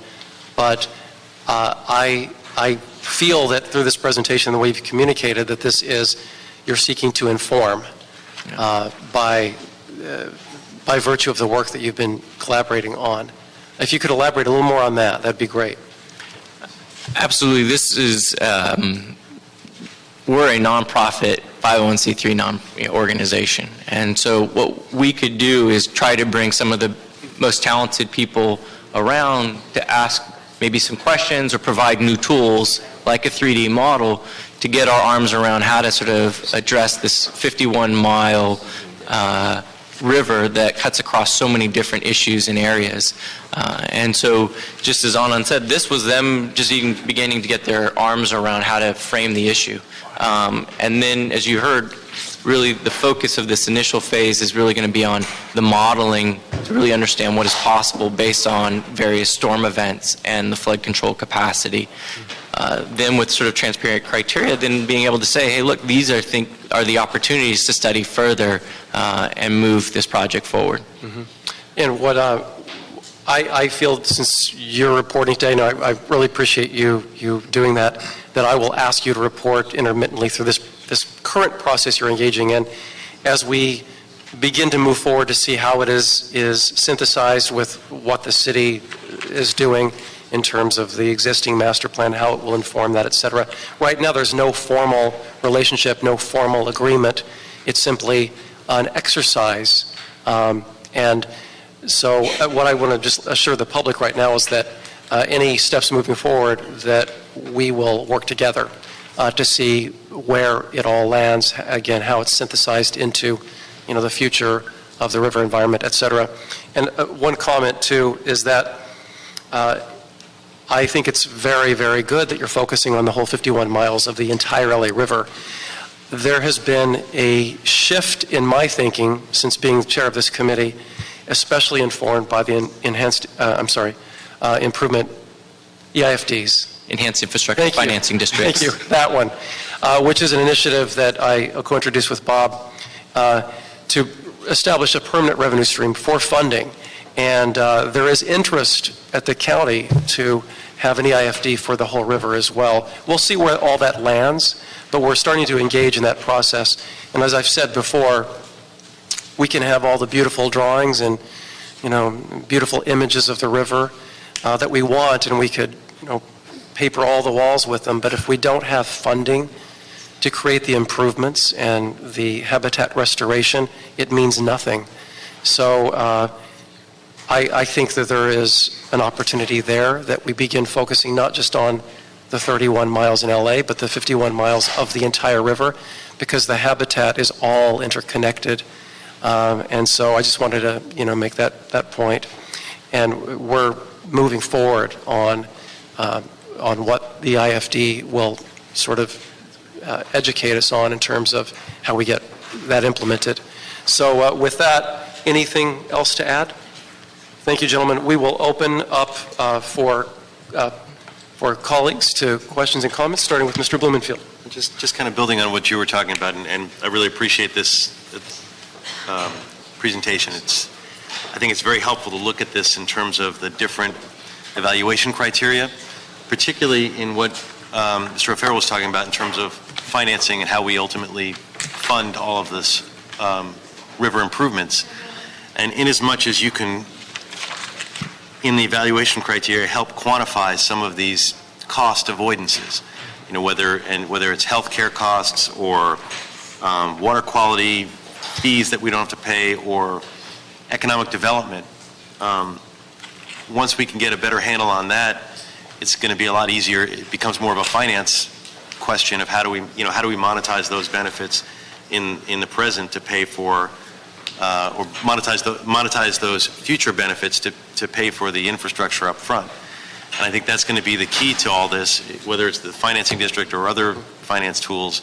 That's going to be what ultimately unlocks the ability to do all 51 miles is that financing, and it's going to be based on figuring out how to monetize the the criteria that you're talking about. So I appreciate you breaking it up that way, and look forward sort of for the next iteration where we can actually drill down on numbers, because that's, before we can get to the finance stage, we have to quantify it a little bit more, in a little bit more detail.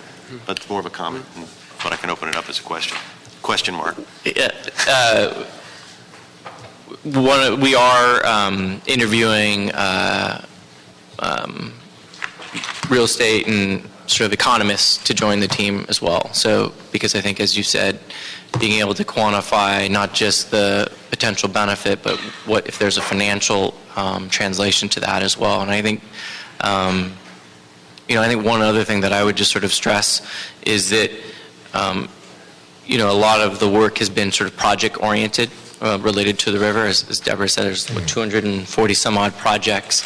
I think what we're trying to also then do is sort of take a systems sort of view of it and try to say what's the aggregate potential numbers as well.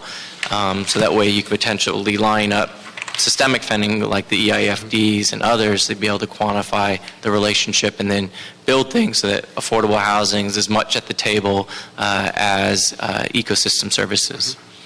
Exactly. You were more decent in what you said.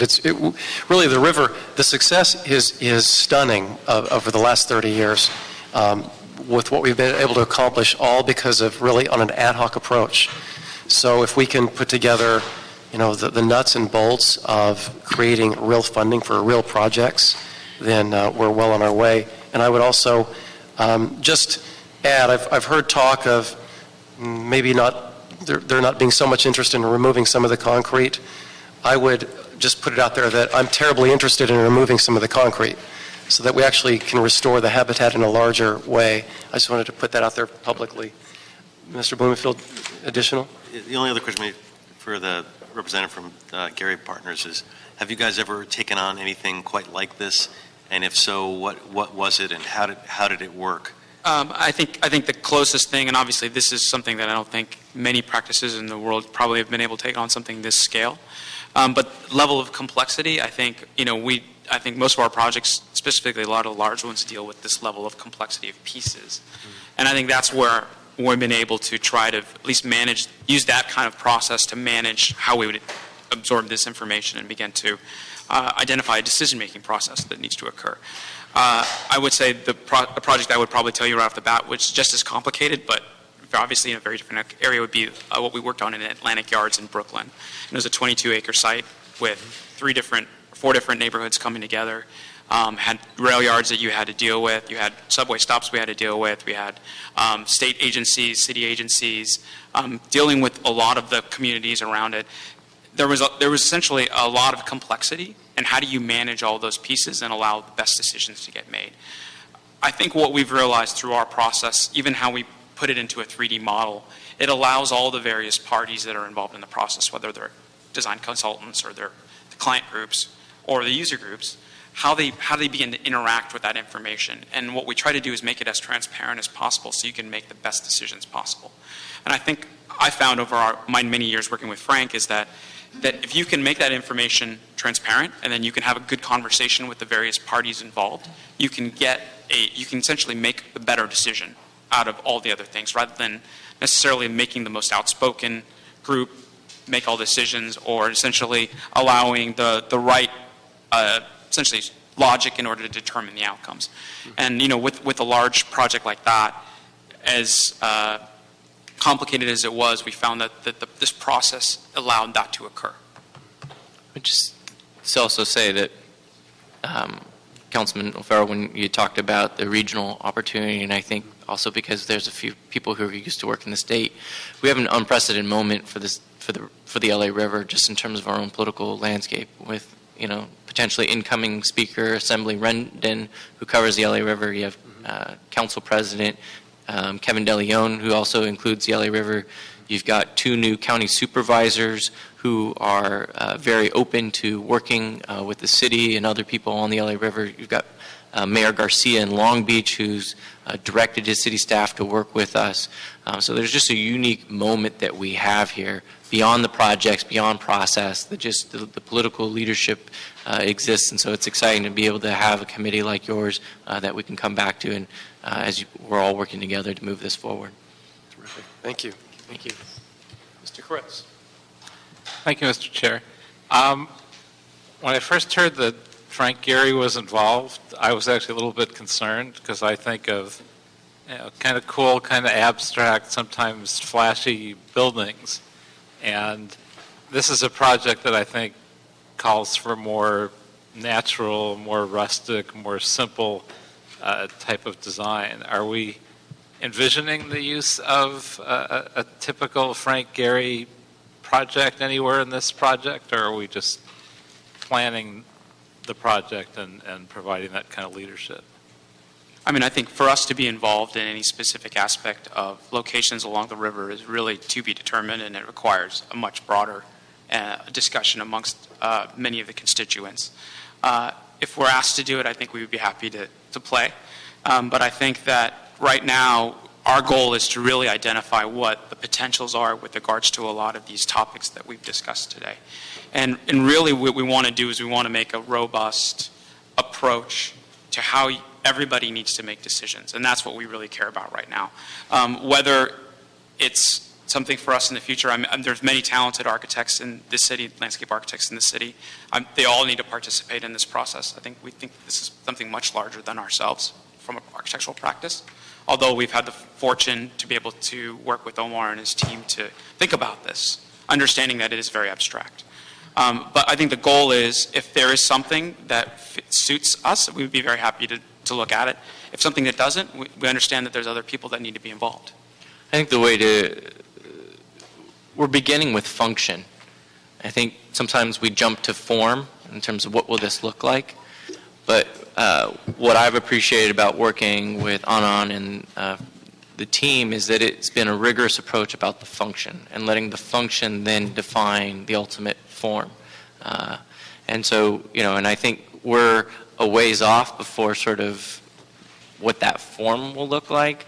That said, we hope to begin. One of the things that Frank said from the beginning is that it's got to be real, and so everything that is going to be sort of presented and is going to be based on that sort of notion. And I think the other way to sort of think about it is that one of the reasons why we're working with the team that we have is the use of technology, and really, because part of the challenge is a materials one, right? Concrete, it's about how fast can you move water out. That's what the river's been designed for. And at single purpose, single benefit, we've realized has significant implications and consequences. And so as we look to sort of figure out what the alternatives are, materials and technology are very much going to have to play a part of it. And I think, to me, that's what's kind of exciting about this, that there is not a predetermined outcome as to what it ought to look like. It's about what is that underlying function, and then let's see if the form can evolve from there. And, understanding that this project touches so many different communities. I mean, it's 51 miles of communities, right? So every community may have a different idea of what they want the river to be for them, for that group. It's important that the river, we kind of equate it should be like the beach, right? That what different neighborhoods of the beach are at, but that each neighborhood gets to have just to define how it interacts with the beach.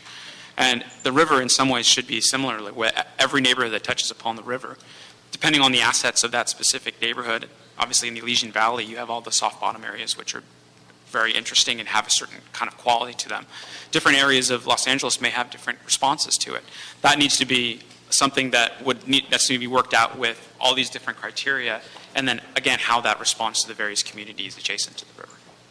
And I was also excited to hear you mention sort of some of the environmental elements of this. I think we would like to see this be less concrete, more focused on water replenishment, where we can replenish our groundwater. And LA City alone has an $8 billion requirement to clean up its stormwater. And so to the extent that we can serve that double duty and do some of that as we re-envision the LA River, I think that's a really critical opportunity. So I'm glad to hear that we're looking at those issues and habitat restoration, all those good things that we can do in the process. Thank you. Mr. Rue. I just want to quickly say, thank you, Mr. Chair and Councilman Blumenfield for being being a champion on these issues. Great presentation. I really look forward. I'm so happy to be on this committee and really look forward to working with you guys, and also for the Board of Engineers, Bureau of Engineers. This was a very great overview, and I look forward to getting together with both the department and yourselves to get a little bit more in depth and learn more about it.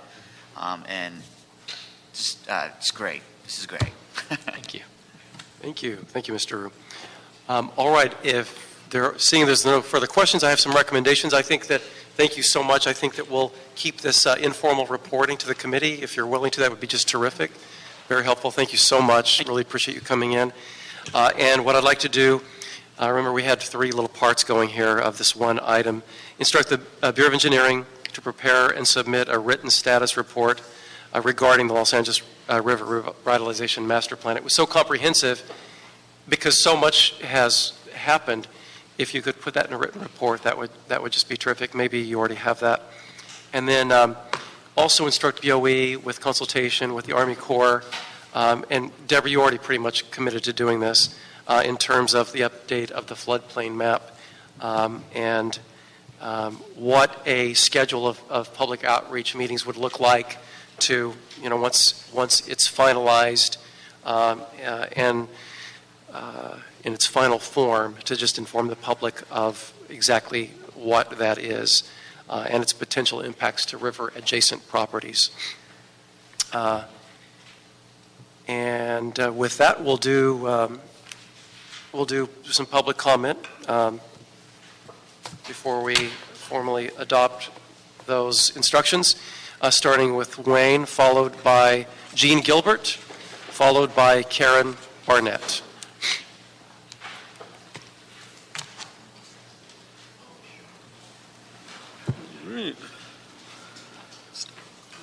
Yes, good architect, Frank Gehry.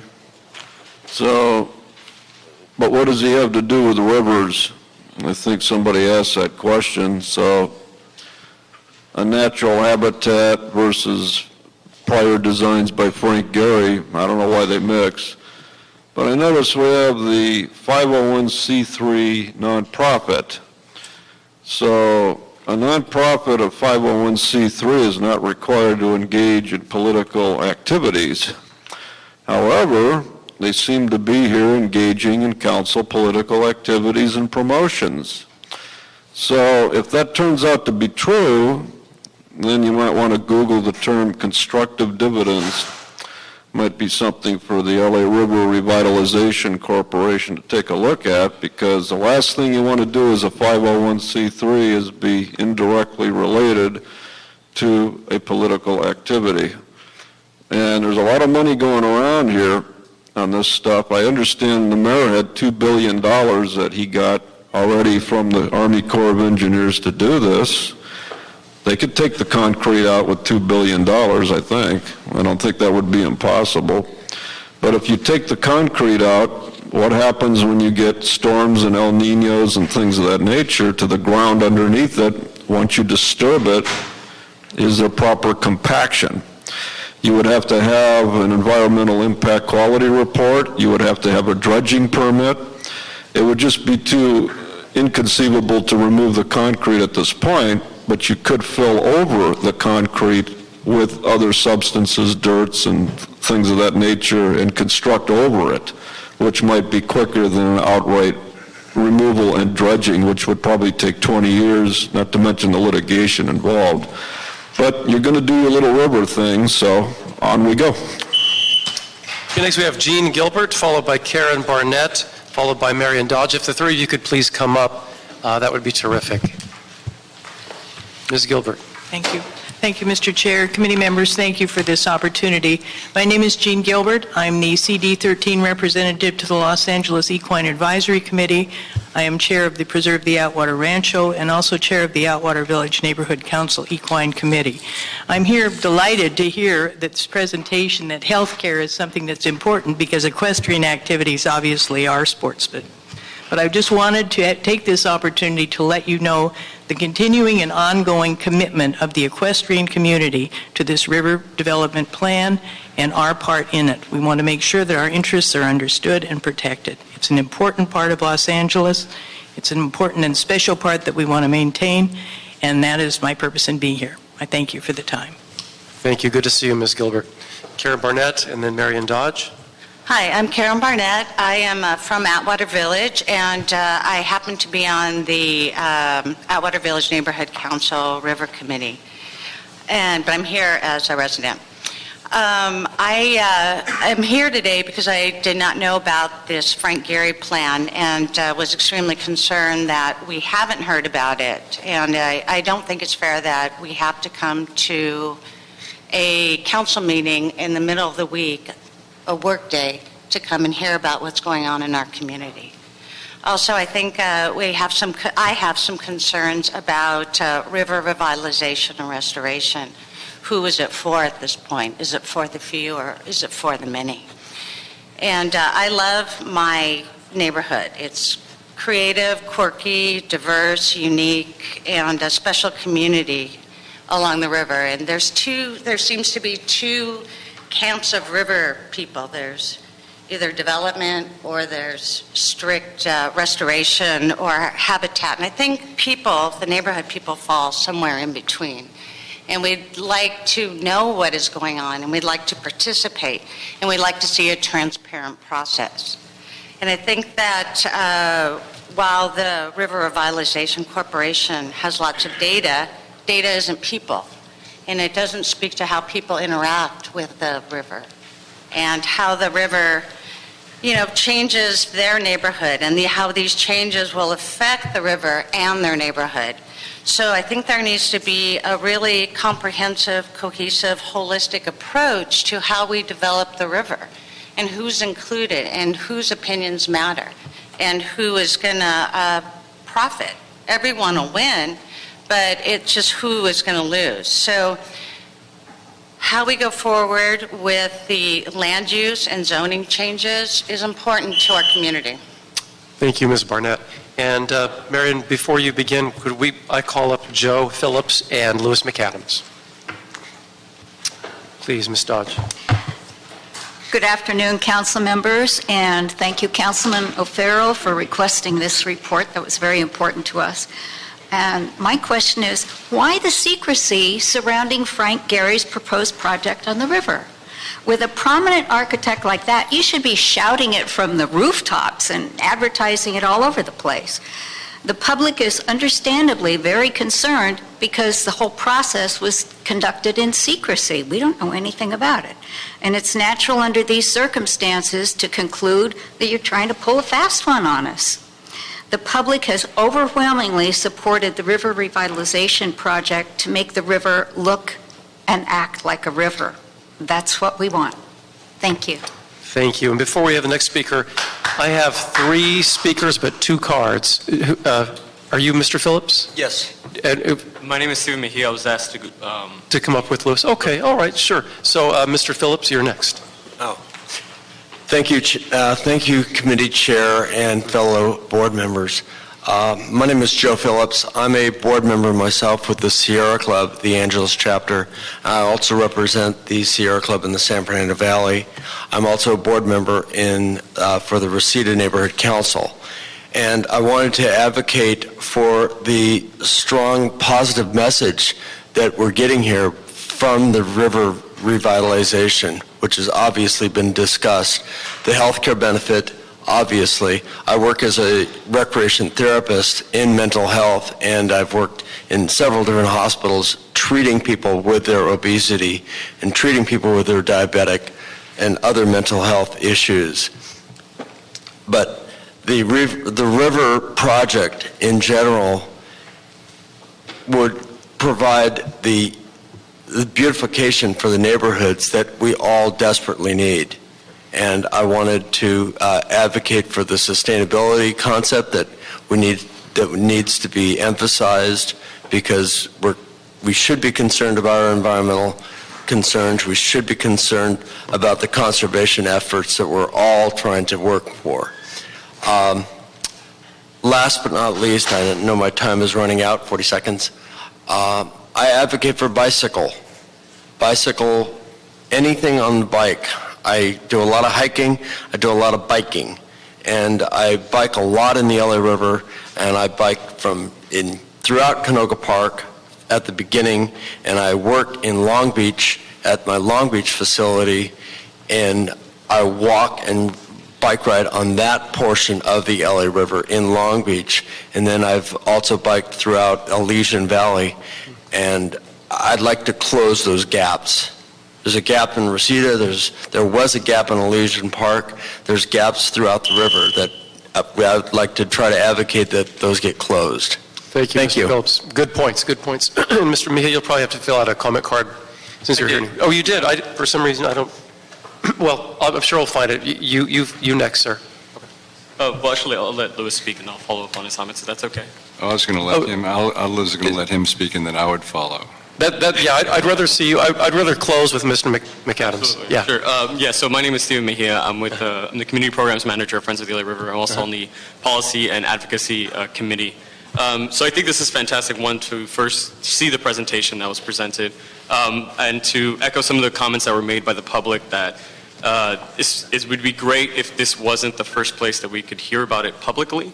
I think to give a little bit of context to sort of the comments that you're hearing about lack of transparency, I think this kind of tool which adds transparency to the process, where you have to think about all these different uses, all these benefits to the river ecosystem, health benefits, flood control management, stormwater infiltration, etc., are fantastic and will add transparency to a process that hasn't yet, right? So the reason why people are feeling that this has been transparent is because it hasn't. Some of those elements that the River Revitalization Master Plan called for haven't been implemented as designed.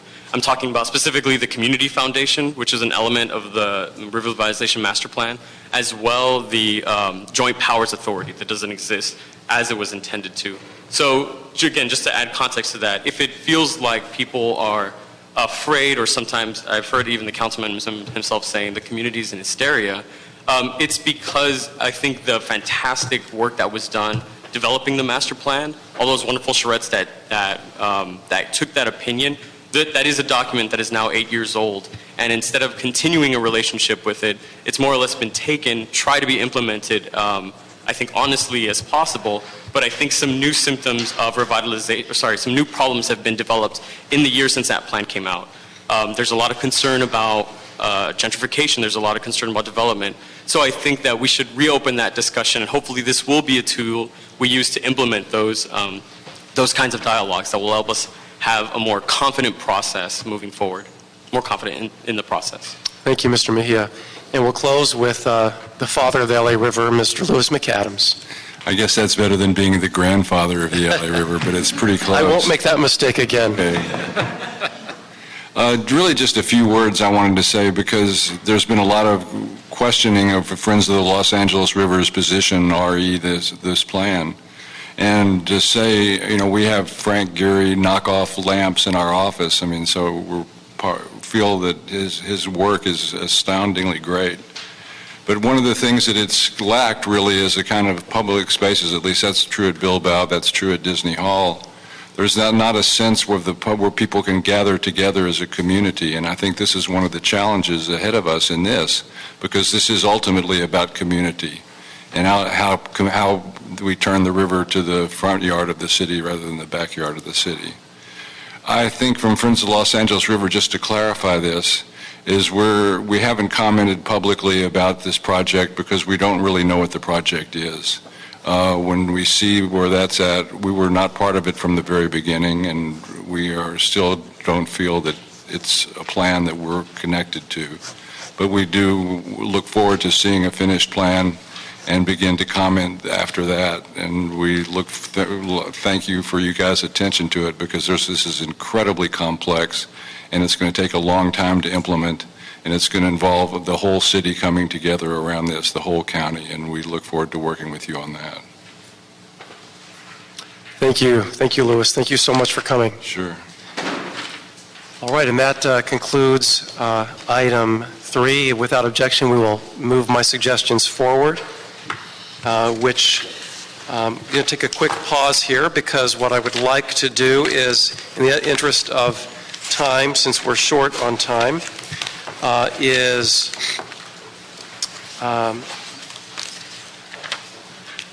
move item 8 on consent without objection, but we do have a comment card on item 8, and then we'll hear item 7. So, Wayne, come on up. And I'm going to ask that we'll give you 2 minutes to add your general public comment and your comment on item 8. And you'll be done. Yes, done. Okay, so item 8, $1.65 million is the cost of this latest goodie. $1.65 million for the east trees. Yes, that's a good use. But you didn't want to talk about item 7, or there's $16 million, and this poor little Proposition K. See, what happens with all of this government money is that the voters, they get suckered every time. You know, you pass a proposition to fund something like a park. Everybody thinks about parks and libraries. And then what you wind up getting later is all this boondoggles. Millions of dollars in boondoggles. And all these boondoggles get filtered through to consultants and architects and accounting firms and construction firms. And you pop up the list on your campaign donors and they'll wind up being right there. So as George Carlin said, the people of this country don't own anything. It's the corporations. They own it all. And they've owned it for the past 30 years, lock, stock, and barrel. We're here just as food. And you can Google George Carlin Illuminati speech where he says you have the upper class, they get all the benefits and pay none of the taxes. You have the middle class, they do all the work and pay all the taxes. And then you have the poor. And the reason you have the poor is to scare the shit out of the middle class so they keep showing up to those jobs. And I think that is so apropos to what we see here. All this money gets spent, taxed, and then nobody knows what happens with any of it. Item 3, nobody knew about Frank Gehry being part of this. That's the first I heard of it. No transparency, over-expenditure, corruption. And stay right where you are because you also fill out the last comment card on item 7, which we're about to hear, so you get 1 minute for that. The LA Steering Committee report for Proposition K, 9th cycle competitive funding. In the back, you can look and see the list of all the projects. They basically shoehorn $16 million into everything from pools to reading classes to schools. Again, this is not the way you're supposed to do Proposition K funding. There's no transparency. It's just bundled money like bundled campaign contributions, and it's just rammed in. We get 1 minute to speak on it. I'll be the only speaker on it. So it'll be rammed here today, and then it'll go to Herb Wesson Jr. on Tuesday, and you'll pass it, and there's $16 million of goodies for who? I mean, you can't run a government like this, but you're going to do it. It's like George Carlin said in the speech, you're just going to do it. It's on automatic pilot. But it can't be stopped unless there's real fundamental change in how people are elected to office. Mr. CLA, item number 7. Item 7, LA for Kids Steering Committee report relative to the Proposition K 9th cycle competitive funding and RFP for status update. Thank you and welcome. Good afternoon. Bernice Hollins with the Office of the CEO. For this item, I'll be representing the LA for Kids Steering Committee that has oversight over the program. Every 2 to 3 years, the Proposition K administers a competitive award process. Under the current and 9th cycle, we have a funding availability of $16.9 million. Those monies would be available over a 3-year period that covers fiscal years 2016-17 through 2018-19. At its August 27th meeting, the LA for Kids Steering Committee authorized staff, subject to the approval of council, to reopen the RFP response deadline. At this time, there is only $14 million in eligible funding requests, and as I mentioned, we have a total funding availability of $16.9 million. The reopening of the RFP is intended to allow candidates who currently have applications that were deemed ineligible to submit alternate applications funding requests, and also to allow potentially for the submission of new applications. Our intent is to provide a competitive pool from which to select new projects. The funding awards will be considered by the Regional Volunteer Neighborhood Oversight Committee. Each council office appoints 2 appointees to those committees to represent their funding priorities. The new RFP deadline would be established for October 13th, and that would provide staff with enough time to provide the final eligible funding recommendations to the RVNOC prior to their conclusion of their deliberations in the fall. The final funding recommendations would then be presented to council in the spring. Thank you. Mr. Drucker? No additional comments unless you have questions. Thank you. Okay, just the reason, this is an urgent item, I understand, that needs immediate council authority to implement these actions. It'll be heard on tomorrow.